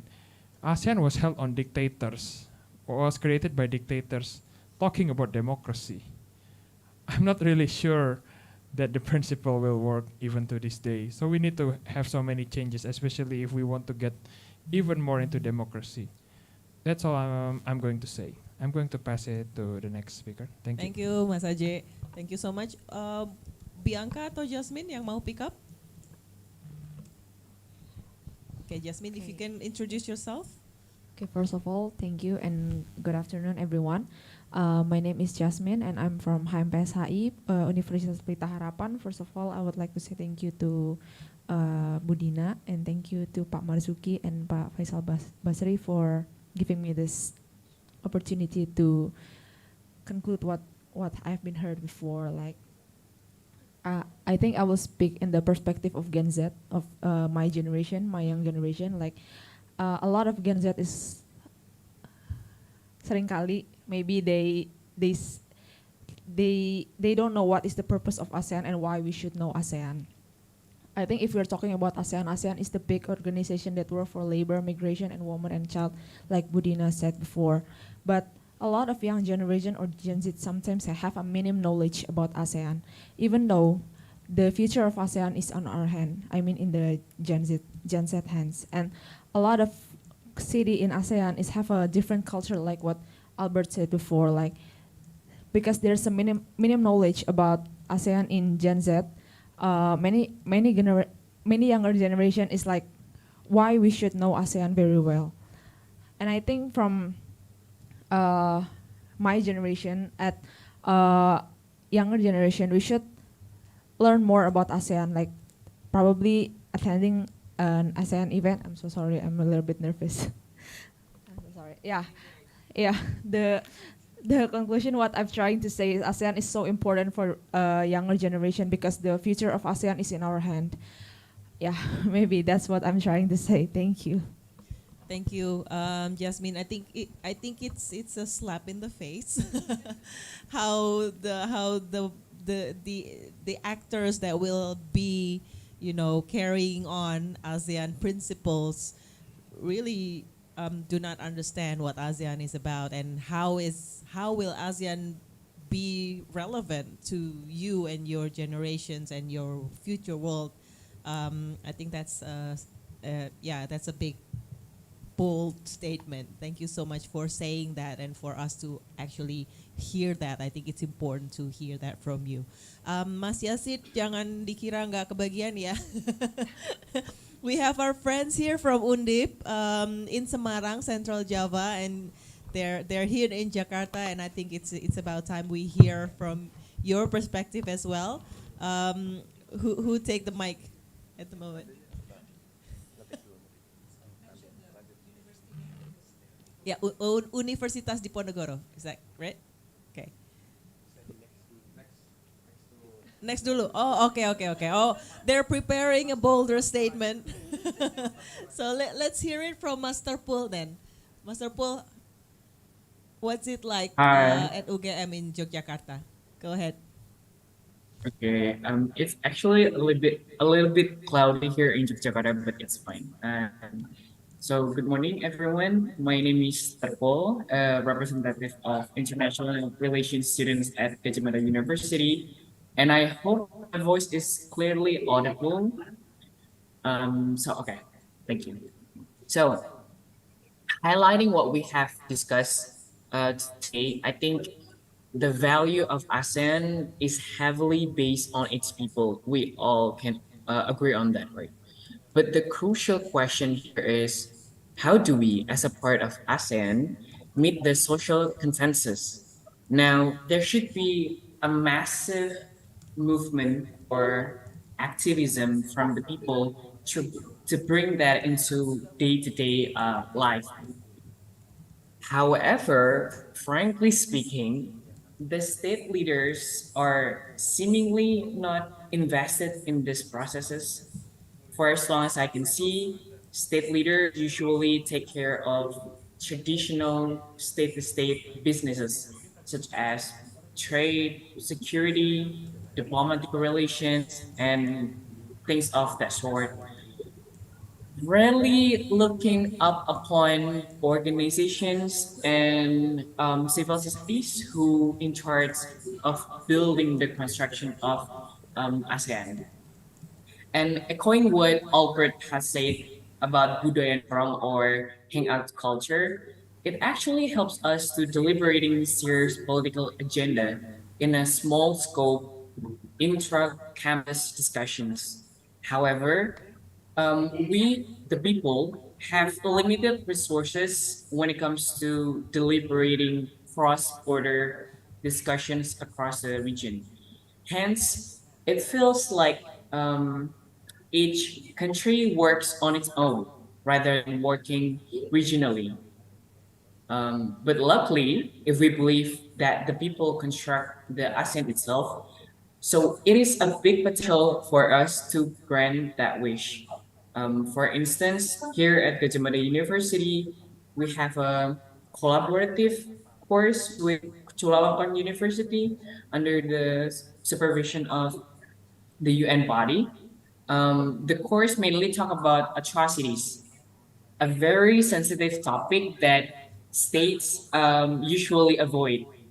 So all countries experience a process of democratizations with or without bloody history.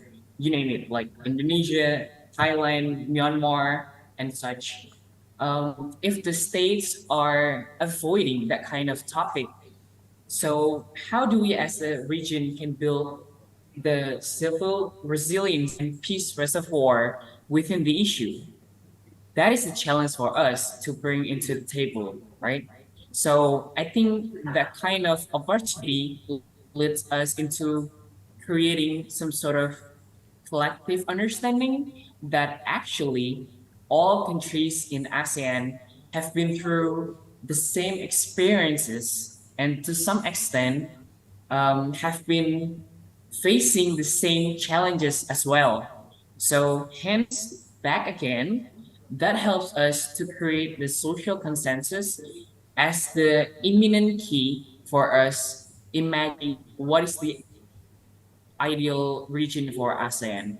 So I think that's all from me. Very short, briefly. Thank you so much for having me here. Back again to Mbak Puri. Thank you, Master Pool. Menarik tadi. I will ini jadi bahasa Indonesia juga.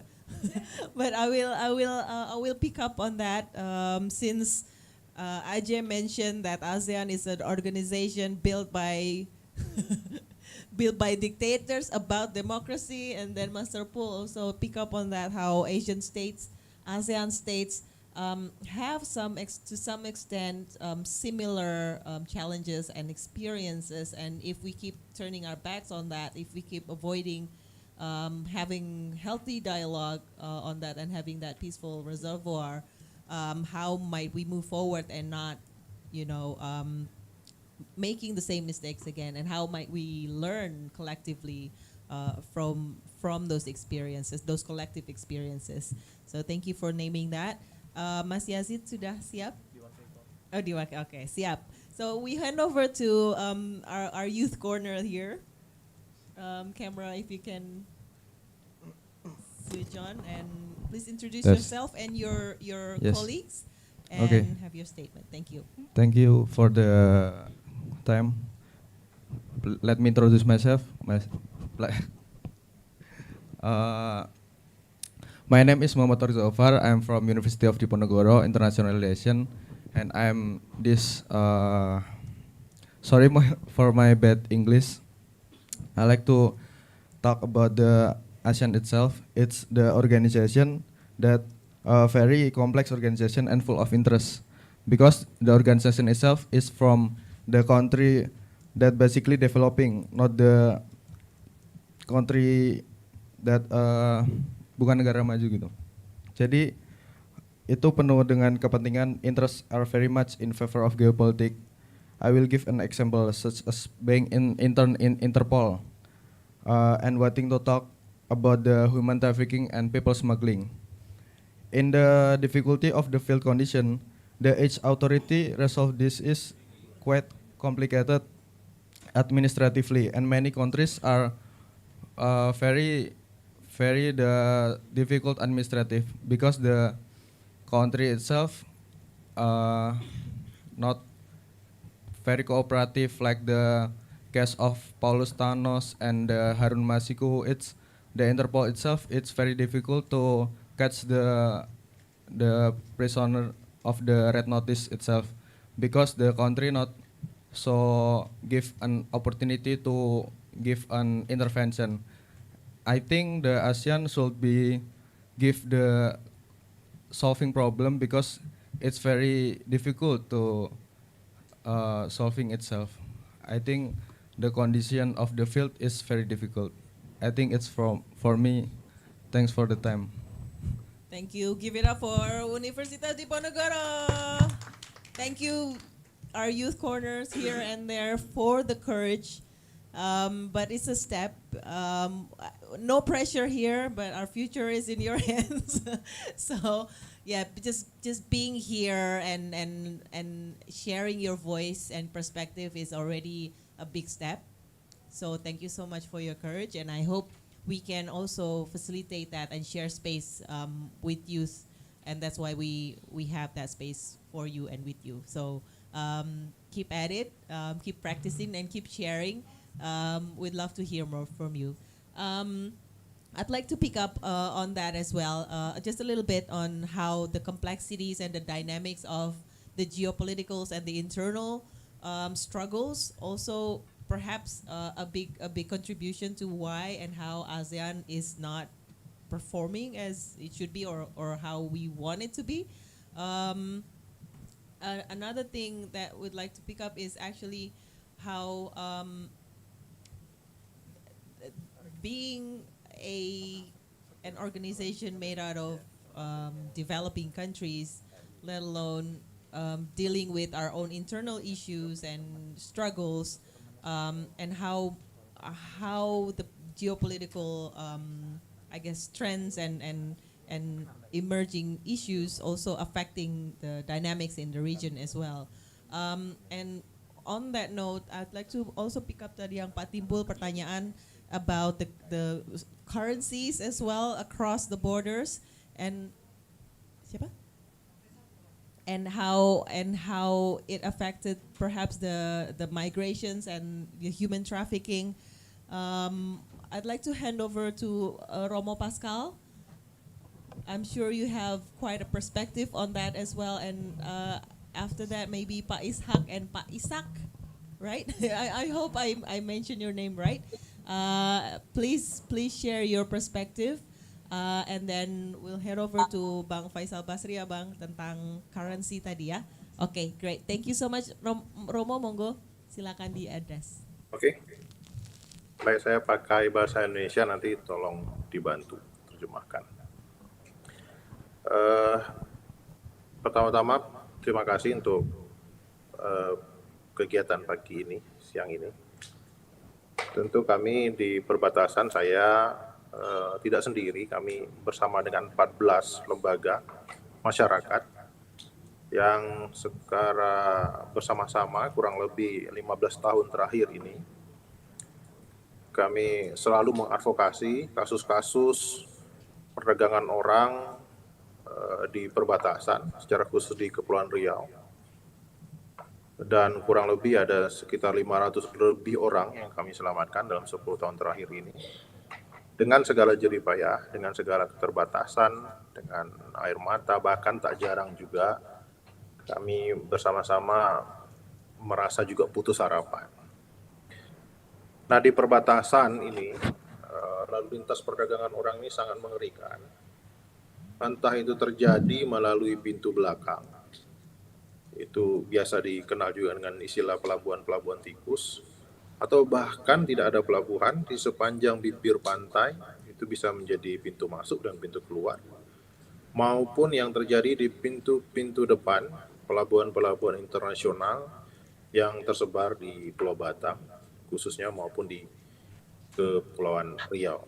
Tentu banyak yang terlibat di situ, mereka yang punya kepentingan di pelabuhan maupun di sepanjang garis pantai itu, baik oknum aparat maupun oknum swasta.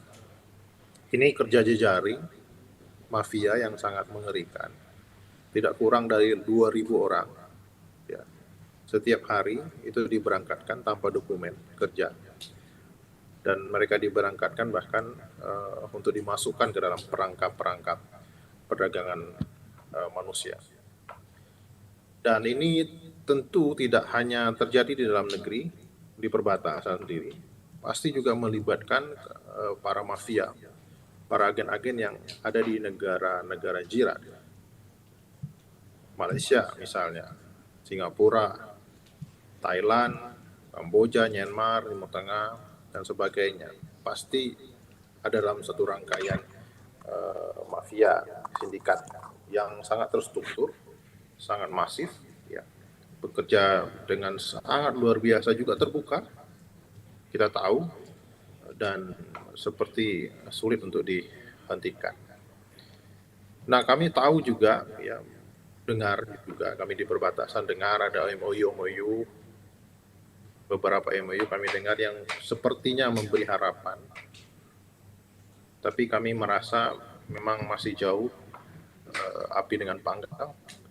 Sehingga tragedi selalu terjadi, dan seperti ya, kami di perbatasan merasa ini kok kayak menyapu daun-daun ya yang runtuh, kemudian kita sapu lagi selalu berulang. Kebutuhan mencari pekerjaan itu sangat tinggi, kami sadari, tapi juga tidak disertai dengan sistem perlindungan. Entah itu yang dari negara asal sendiri, Indonesia, maupun juga dari negara tujuan, tidak ada kerjasama untuk perlindungan yang betul-betul bisa dirasakan, betul-betul bisa menjamin kenyamanan orang-orang yang bekerja.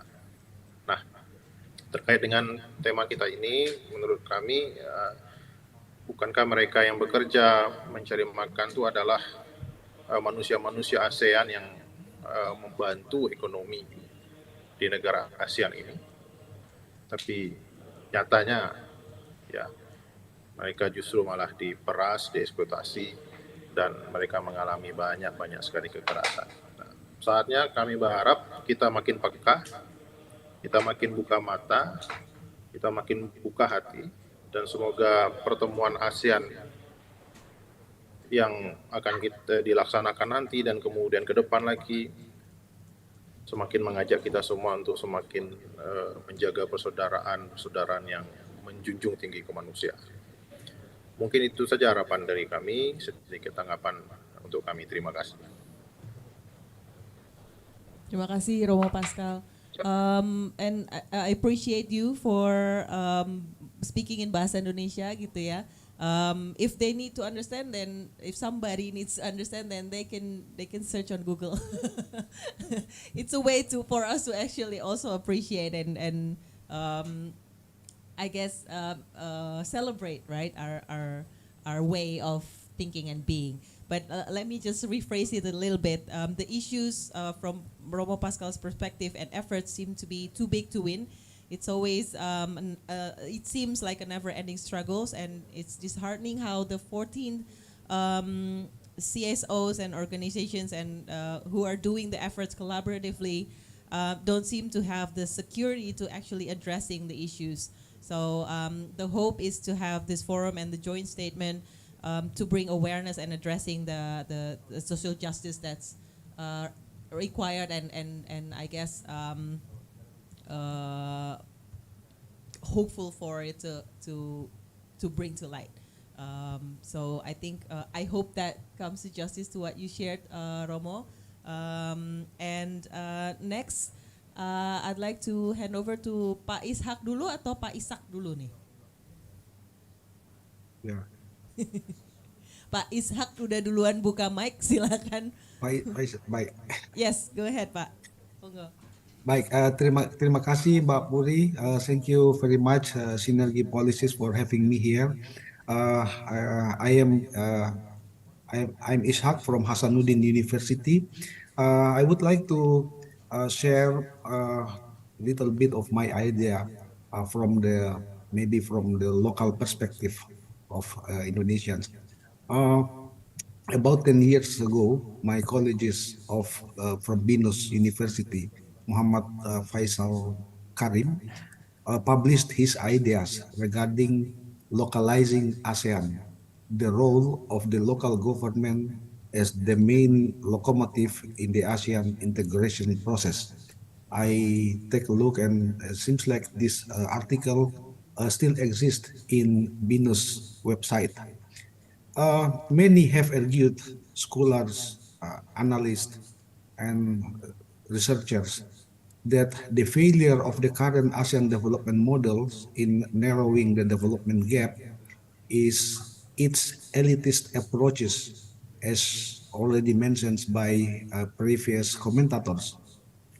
We know and we agree that there is a lack of critical component that have brought about the success of other similar regional organizations, namely general participations in the formation process. The integration process in ASEAN has been viewed as a capital cities problem rather than the local government issues. It is like the issue of our leaders, of our elites in the capital city, and very few involvements of local government. The other side, many scholars has argued that there is a currently major trend in the regional integration process in Europe, in Latin America, where there is an increased activity of local and regional authorities, which can be classified as a sub-state level in the process of regional integrations, especially in the border area. That's why the trend of regional integration is going to be localized, more to be where the sub-state actors, such as local government, should play a major role in integration process. And the trends is also actually occurring in ASEAN. We know that since 2011, the United Cities Local Government, UCLG, Asia Pacific, has initiated the annual meeting of ASEAN Mayor. And this year event is just occurred in early August, where governors and mayors of ASEAN's gathers and discussed about their idea about regarding the future of ASEAN. Uh, the local government actually play an important role in fostering cooperations in the regional integration process. For instance, the local governments in southern Philippines and North Sulawesi in Indonesia, they try to develop a smaller scale growth area through cross-border exchange in education, commerce, and tourism. And the similar model also occurred in, or we can find it like in border between Indonesia and Malaysia in West Kalimantan.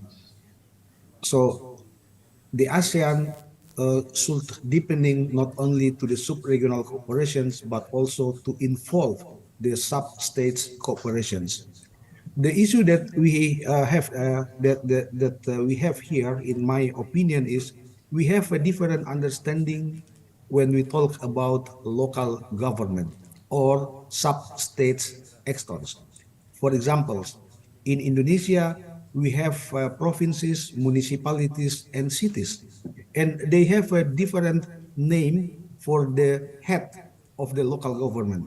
We have a governor, we have municipalities, and we have cities, which is headed by bupati and wali kota or mayor. So when we have an ASEAN mayor meetings, it is actually the meetings of the mayor, the head of the city, not the municipalities, not the bupati. In South Sulawesi, for example, the region where I come from, we have here 24 local government in the same level, bupati, kabupaten, or kota. But there are only 3 cities, means there are only 3 mayors. So the other 18, sorry, the other 21 municipalities not involved in this ASEAN mayor meeting.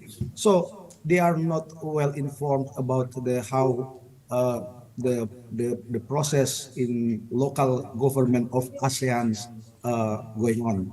So we realized that in order to empower the involvement of people, we have to have the bridge. And besides of the civil society organization that could play as a bridging in the connection of the people, local government also have a very, very important role. And I think in the future, in ASEAN leaders meeting, which will coming soon, this idea of empowering local government should be take as one of their attention. We have to resolve the different understanding about the authority of local government. For example, in Thailand, maybe in Thailand we don't have like a much problem because 120 municipality is more uniform. But like in Vietnam, they have different terms for like provinces, tin, municipalities or tin po, and hundreds of rural districts like Huyen.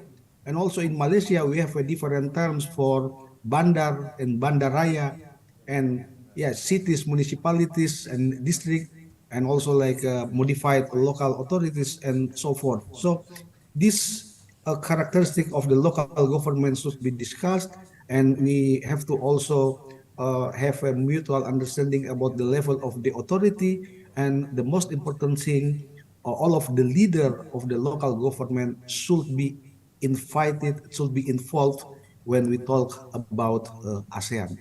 Saya kira itu insight dari saya. I hope it can be understand because I know that my English is not so good. I studied abroad in Japan, not a native English country, so my English is getting worse and my Japan is not getting better when I study there. Thank you very much. Thank you. Assalamualaikum, selamat Arigato siang. gozaimashita, Pak Ishak. Terima kasih. Terima kasih. I hope bahasa Indonesia kita yang semakin bagus ya Pak ya. Ya, semoga. Thank you so much. I think a highlight, if I may, about the role of subnational or sub-state or government bodies gitu ya. A lot of innovations happen, a lot of initiatives happen on that level, and I think it also should be acknowledged and appreciated to bring that onto the Asian level in a process of learning and sharing with best practices and how that could be a way forward, a locomotive tadi dibilangnya ya, to move forward to a better ASEAN future. Thank you so much. Okay. And another thing, hand over to Pak Ishak, and then we have a few media joining us. There's Mas Trama here, and on Zoom we actually have, if you can share, that would be great. If not, then let us know. Mr. Virgilio Guterres, if you have a moment to share, that would be great. But at the moment, we'll have Pak Ishak first, and then we hand over to Virgilio. Thank you, Pak Ishak. The floor is yours. Thank you, Bu Huri. So again, first of all, thank you for our colleagues at Synergy Policies for having us. So I am here representing the Southeast Asia Network for Transparent and Accountable Governance, or SINTAG. So we're practically a 7-member CSO coalition in 6 ASEAN countries. The focus of our work, of course, is on good governance and also anti-corruption, especially in the region.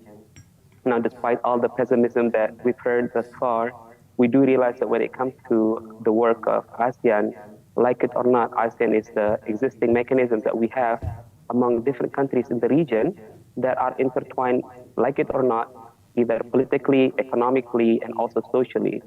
And it just so happens that corruption will eventually destroy all of those great fabrics about the economy and also our social life and also developments that is happening in all of our regions. So this is a common problem with all ASEAN countries, and hence something that should be addressed together jointly with all ASEAN countries. Now, we are, of course, our coalition is very much hopeful that using the ASEAN mechanism, we can try to address this issue. We do realize that ASEAN itself already are concerned about, say, anti-corruption, because they put anti-corruption as part of their ASEAN political security community blueprint. And ASEAN is also very much concerned about the involvement of civil society, because, of course, the inclusiveness of civil society is also mentioned in the ASEAN social cultural blueprint. So we do realize that that good intention is there. However, we also realize that that good intention has not gone far. So we as a coalition have found it very much difficult to participate either domestically or regionally through ASEAN Secretariat or the ASEAN mechanism to participate and try to address the issue of anti-corruption, for example. So just in short, in short, Bupuri, so we do realize that there is much that civil society and the public is hoping for when it comes to ASEAN. And there is so much that we can contribute independently in our respective countries and also as a coalition among different countries. But how that mechanism is carried through is very much difficult to carry out, especially in the current mechanism that ASEAN has.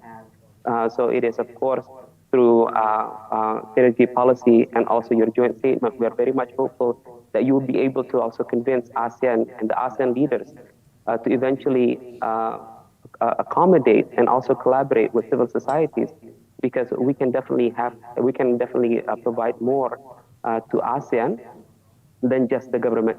So that is a big hope from our end. And just a short comment is very much a pleasure to hear the young people discussing about the issue of ASEAN. Yeah. So we are also very much hopeful because we do realize that the issue of anti-corruption is very much in the heart of many Indonesians. That hopefully the future leaders and future diplomats of Indonesia will also consider the issue as something that needs to be deliberated and also cooperated amongst ASEAN countries. That is all from me. Thank you very much, Bu Furi. Thank you so much, Pak Ishak. Yeah, I think it's a hopeful remarks, and we do want to share about the joint statement in a few short moment.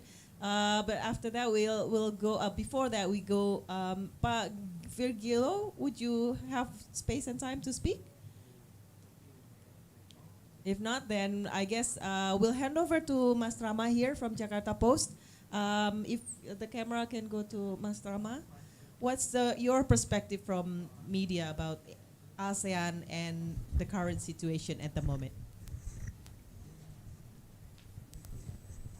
Thank you, Mbak Puri.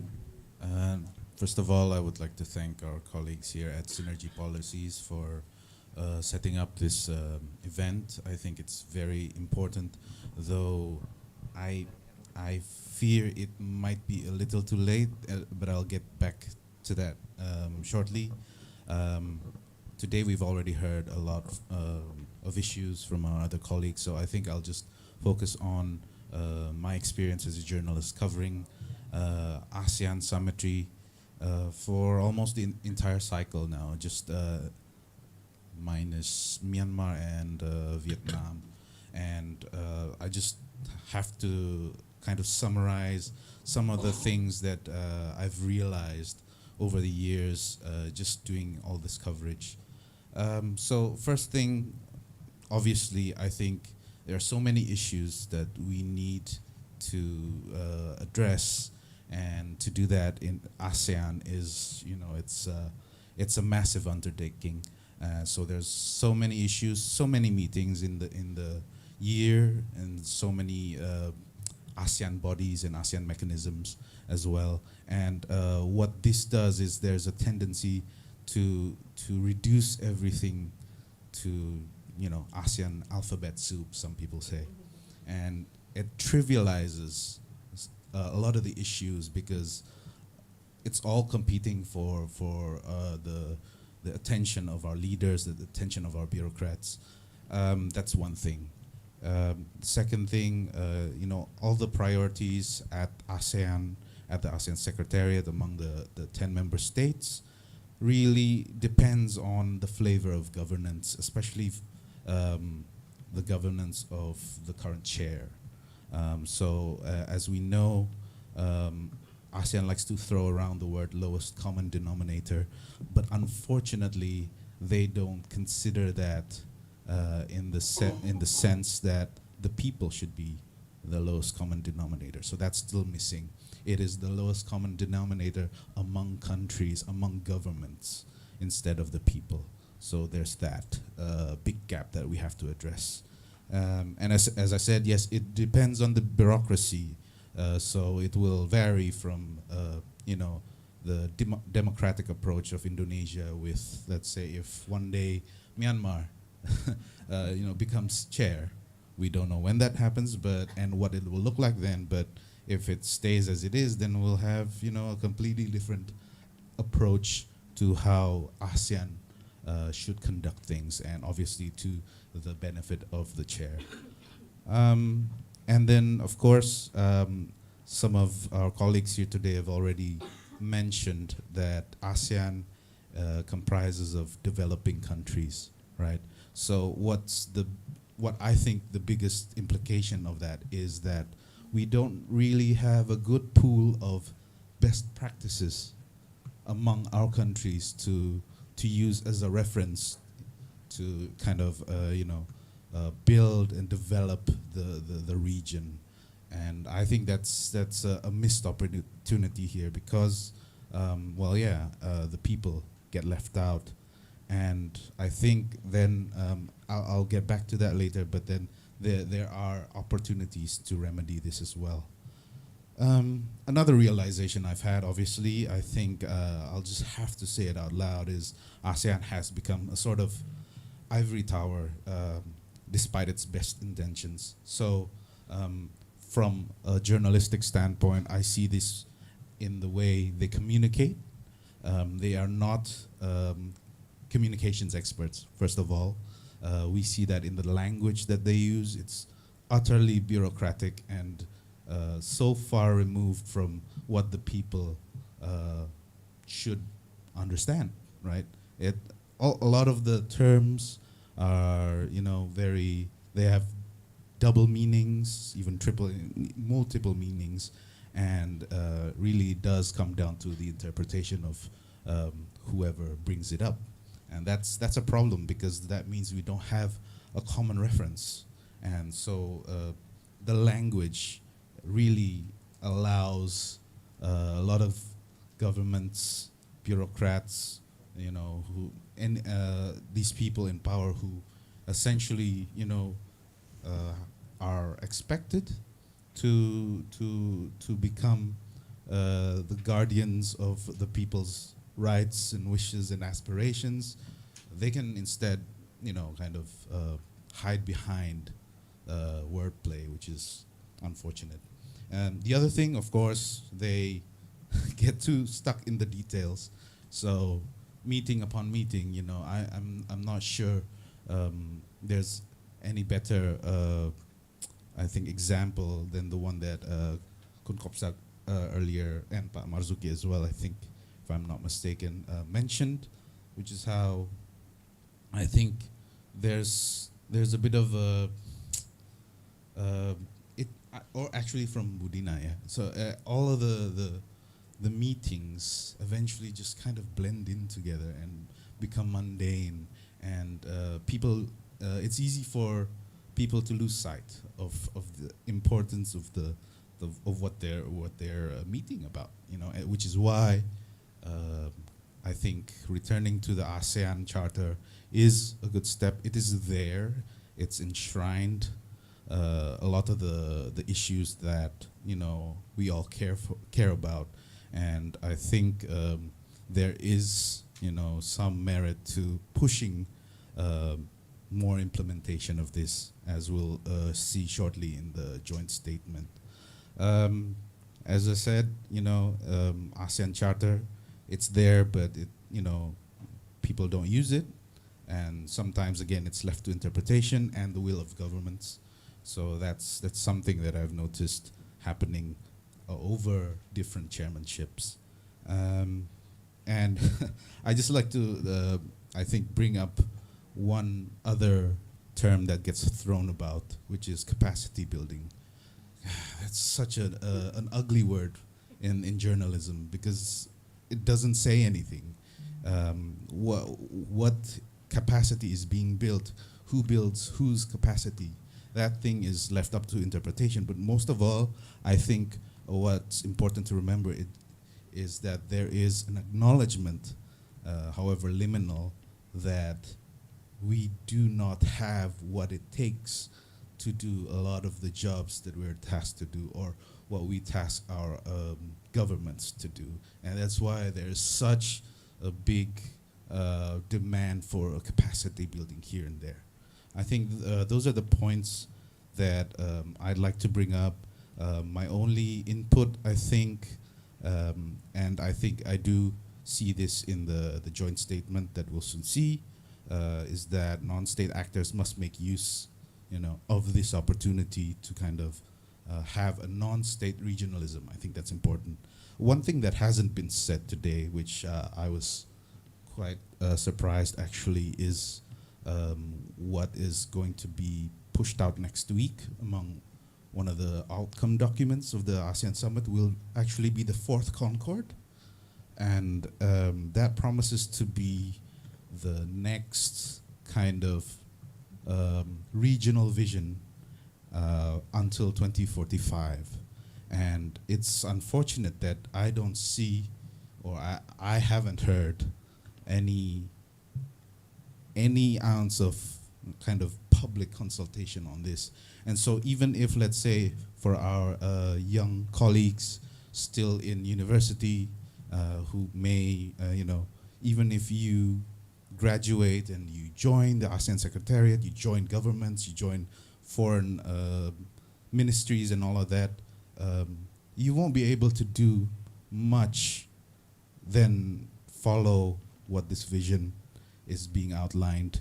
And it's already kind of a bit too late, as I said earlier, to join in the discussion, because, you know, the actual document is coming out next week, even though it won't enter into force in a year. But, you know, there is little room for public consultation to determine what the people need our governments to do and focus on in the coming few decades. I think I'll stop there. Thank you very much. Thank you, Mas Nama. Big round of applause for our discussants and our speakers. I have 6 pages of notes. I don't think I should read it, but it's been a lively conversation, and thank you for your perspectives as well. It's enriched our perspective and our understanding, and I hope this could be reflected in the joint statement. And on that note, I'll hand over to Ibu Dina. Thank you very much. Before I do the wrap up, maybe Pak Marzuki, you have anything to say to tie the knot on this on this sharing. I'm very much humbled, by the way, by all the discussion, how coherent it becomes. I never imagined that by picking this angle, there's actually lots of commonalities between us in how we expect ASEAN and how we work through ASEAN, what we wish for ASEAN has been. Bapak, do you have anything else to add before we conclude? Thank you, Murina. Not that much. But I think what has come out from the conversation is that we are embarked on a journey towards, in behalf of a cause that would eventually place the people at the center of our enterprise here. I think it has become very clear that that ASEAN is at the crossroad, and that the role of the people has become imperative if ASEAN is to survive for the next 50 years. It may be a new territory for us. It would seem to be like crossing a river and feeling for the stones. Yeah? So I think we should try to map out our thoughts about what the next steps should be. But a consensus has been reached. I think that it's time for civil society to emerge and take on the responsibility, actually, you know, to push things further and to visualize, not as Pak Kopsak was saying, a future without ASEAN, but perhaps something along those lines, but based on the real role of the people across ASEAN. Thank you. Thank you, Pak Marzuki. So, colleagues offline and online, thank you very much. I'm once again very much appreciative of your determination, of your commitment, your support to this endeavor. We are not trying to create an institution. We are creating a movement that's non-state in nature. We are part of an important part of the world. We have to understand that we are located in a very strategic position, and your knowledge, experience, and wisdom on the variety of issues from disability, labor, migration, anti-corruption, trafficking, youth, women, children, and many other sectors. You are ASEAN. We are ASEAN. So I guess from everything that you have raised, the voice is clear. ASEAN, be true to people. People is your strength. People is your partner. Take risk. Side with the people. ASEAN is the epicentrum only if people is the centrum, right? ASEAN people centrum. So we noticed that so far people has been involved selectively because we have been seen as objects rather than as a subject to ASEAN way forward. So we may be invited to discuss about problems, but to solve problems, ASEAN leaders choose to organize further meetings, create plans, and create procedures to solve problems. Now, time is of essence. We have no more time to just discuss about plans and procedures. We now want something concrete, something substantive, that people on the ground can really enjoy solving problems together. So with that, let's continue on with the ultimate goal of this meeting, which is to read the joint statement together. Mapuri, you can help me read the endorsers of this joint statement, and then I can read out the statements. Our colleagues in the Zoom, you can stay in the Zoom, but allow us to now invite everybody else in the room to stand. Check. Okay. Thank you, Budina, and everyone here. Our friends in the Zoom. Oh, thank you. Mas Audi, can you set up the camera from that point onto the stage? Before we read, I will read out the names of the consignee, and if you hear your name, please come to the stage. And if you are joining online, please turn your camera on so we can capture your presence during the reading of joint statement. Okay. So first, Albert Julio and Bianca Azalia Dungyo, please come to the stage. From Indonesian Student Association for International Studies, Indonesia.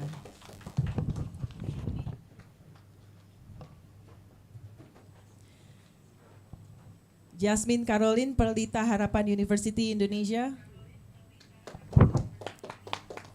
Yazid Suhada Jailani, M. Torik Zafar Gazan Satar Iksan from Diponegoro University Indonesia.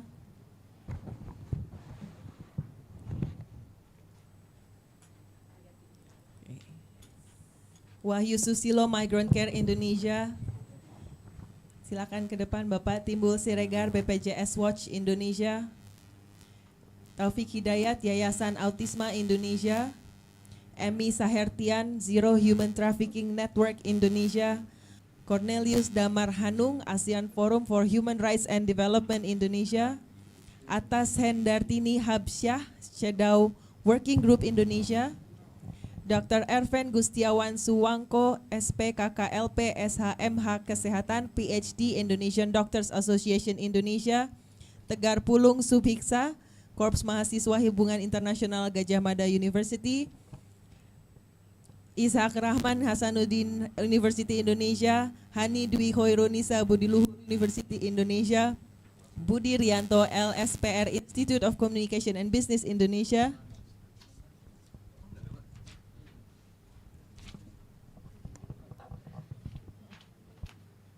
Sasmito Aji Marcela Ariesta Medcom ID Indonesia.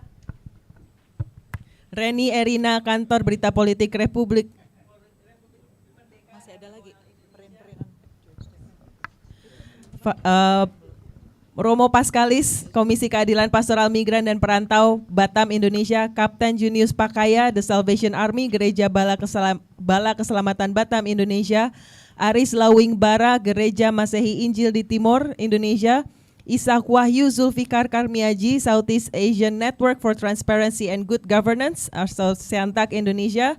Laude M. Syarif, The Partnership for Government Reform, Kemitraan Southeast Asian Network for Transparency and Good Governance, Indonesia. Donta Jarunsuk, People Empowerment Foundation, Southeast Asian Network for Transparency and Good Governance, Thailand. Norin In, Transparency International Cambodia, Southeast Asian Network for Transparency and Good Governance, Cambodia. Isat Chung, Sinar Project, Southeast Asian Network for Transparency and Good Governance, Malaysia. Kopsat Chutikul, former ambassador and member of Parliament, Thailand. Kin Omar, Progressive Voice, Myanmar. Edmund Bon, Malaysia, National Working Group for ASEAN Human Rights Mechanism, Malaysia. Ko Ying Hui, University Malaya of Malaysia. Gerald Joseph, Pusat Komnas Malaysia. Unnamed Youth, 2 persons. Unnamed Journalist, 2 persons. Dan tentunya Dina Prapto Raharja dari Synergy Policies. Bapak Marzuki Darusman, Synergy Policies Indonesia. Bapak Faisal Basri, Synergy Policies Indonesia. Ibu Runi nggak tantangan. Synergy Policies Indonesia. Have we missed anyone?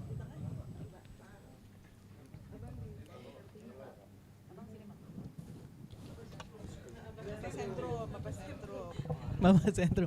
Ladies and gentlemen, these are the co-signees of the joint statement for two ASEAN leaders meeting in the 43rd ASEAN Summit 2023 from the ASEAN People's Centrum, Jakarta, 31st August 2023. Ibu Dina. Thank you very much, Ibu Puri. Ladies and gentlemen, colleagues from across Southeast Asia, on this day, 31st August 2023, we, the undersigned civil society of thinkers, think tank, youth, activists, journalists, and civil society organizations from across Southeast Asia and Indonesia joined hands through the ASEAN People's Centrum, witness a growing discrepancy between the state-centric orientation of current state practices with the desired emancipated people-centric outlook as stipulated in the ASEAN Charter. We express our deep concern over the continuous signs of discrepancy between rhetoric and products by ASEAN and the needs of people. ASEAN leaders and mechanism claim to have engaged civil society, but the reality is far from such claims. ASEAN has grown to become more into an elitist and state-centric rather than a people-centered entity. This affects negatively on how ASEAN responds to the dynamic of international politics, where there has been a high expectation for ASEAN to be central. Unless the people are fully embedded within, ASEAN is hollow. Through ASEAN People's Centrum, a non-state regionalism initiative comprising of youth, thinkers, think tanks, journalists, and civil society activist organizations from various levels in Southeast Asia that explores and acts together to improve the achievement of our works and networkings of people in Southeast Asia, connected by synergy policies and powered by partnerships of the network, we noted the following findings on ASEAN practices on matters pertaining to people in the region. 1, ASEAN member states continue to work in silo rather than through ASEAN mechanism to generate investment, trade, tourism opportunities. 2, ASEAN people continue to move across borders of Southeast Asian countries and other parts of the world without effective response from states against all forms of threats, transnational crimes, and transboundary challenges that the ASEAN Charter promised. 3, ASEAN people continue to struggle in their own national boundaries to alleviate poverty and narrow the development gap. 4. ASEAN people, including women, youth, persons with disability, remain left behind with less than equitable access to opportunities for human development, social welfare, and justice. 5. ASEAN creates exclusive mechanism for participation rather than inclusive engagement for civil society in its dialogues and interface with officials. 6. ASEAN mechanism for civil society engagement are placed in a separate track from the main organ track. 7. ASEAN lacks attention to the quality of democracy in the region by advancing clean governance, transparency, and anti-corruption. Last but not least, journalists are placed in the position of focusing matters only on the stated done by the state officials rather than the substantive works inside of ASEAN main organs. In other words, ASEAN claims of working according to the ASEAN Charter remains more of a work in process rather than a work in progress.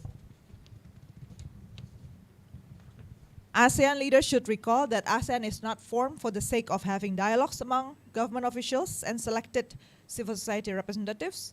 ASEAN leaders should be mindful that the Bangkok Declaration, signed on the 8th of August 1967, has progressed since the ASEAN Charter, issued in December 2008, which is people-centered in spirit. We there also have documents such as the ASEAN Community Vision 2025. We also have the ASEAN Human Rights Declaration. We therefore conclude, ASEAN leaders have failed to exercise the spirit of the ASEAN Charter. There is minimal evidence of a people-centered ASEAN that is responsive to the people and to the nuances of challenges faced by people in the region. ASEAN leaders has been centering ASEAN to find consensus among leaders only and falling short of the aim of ASEAN Centrality. We call upon the 43rd ASEAN Summit to address this challenge in the midst of new international dynamics. Thank you very much. Applause for us. Thank you so much. Thank you so much. Thank you. Kita foto bareng?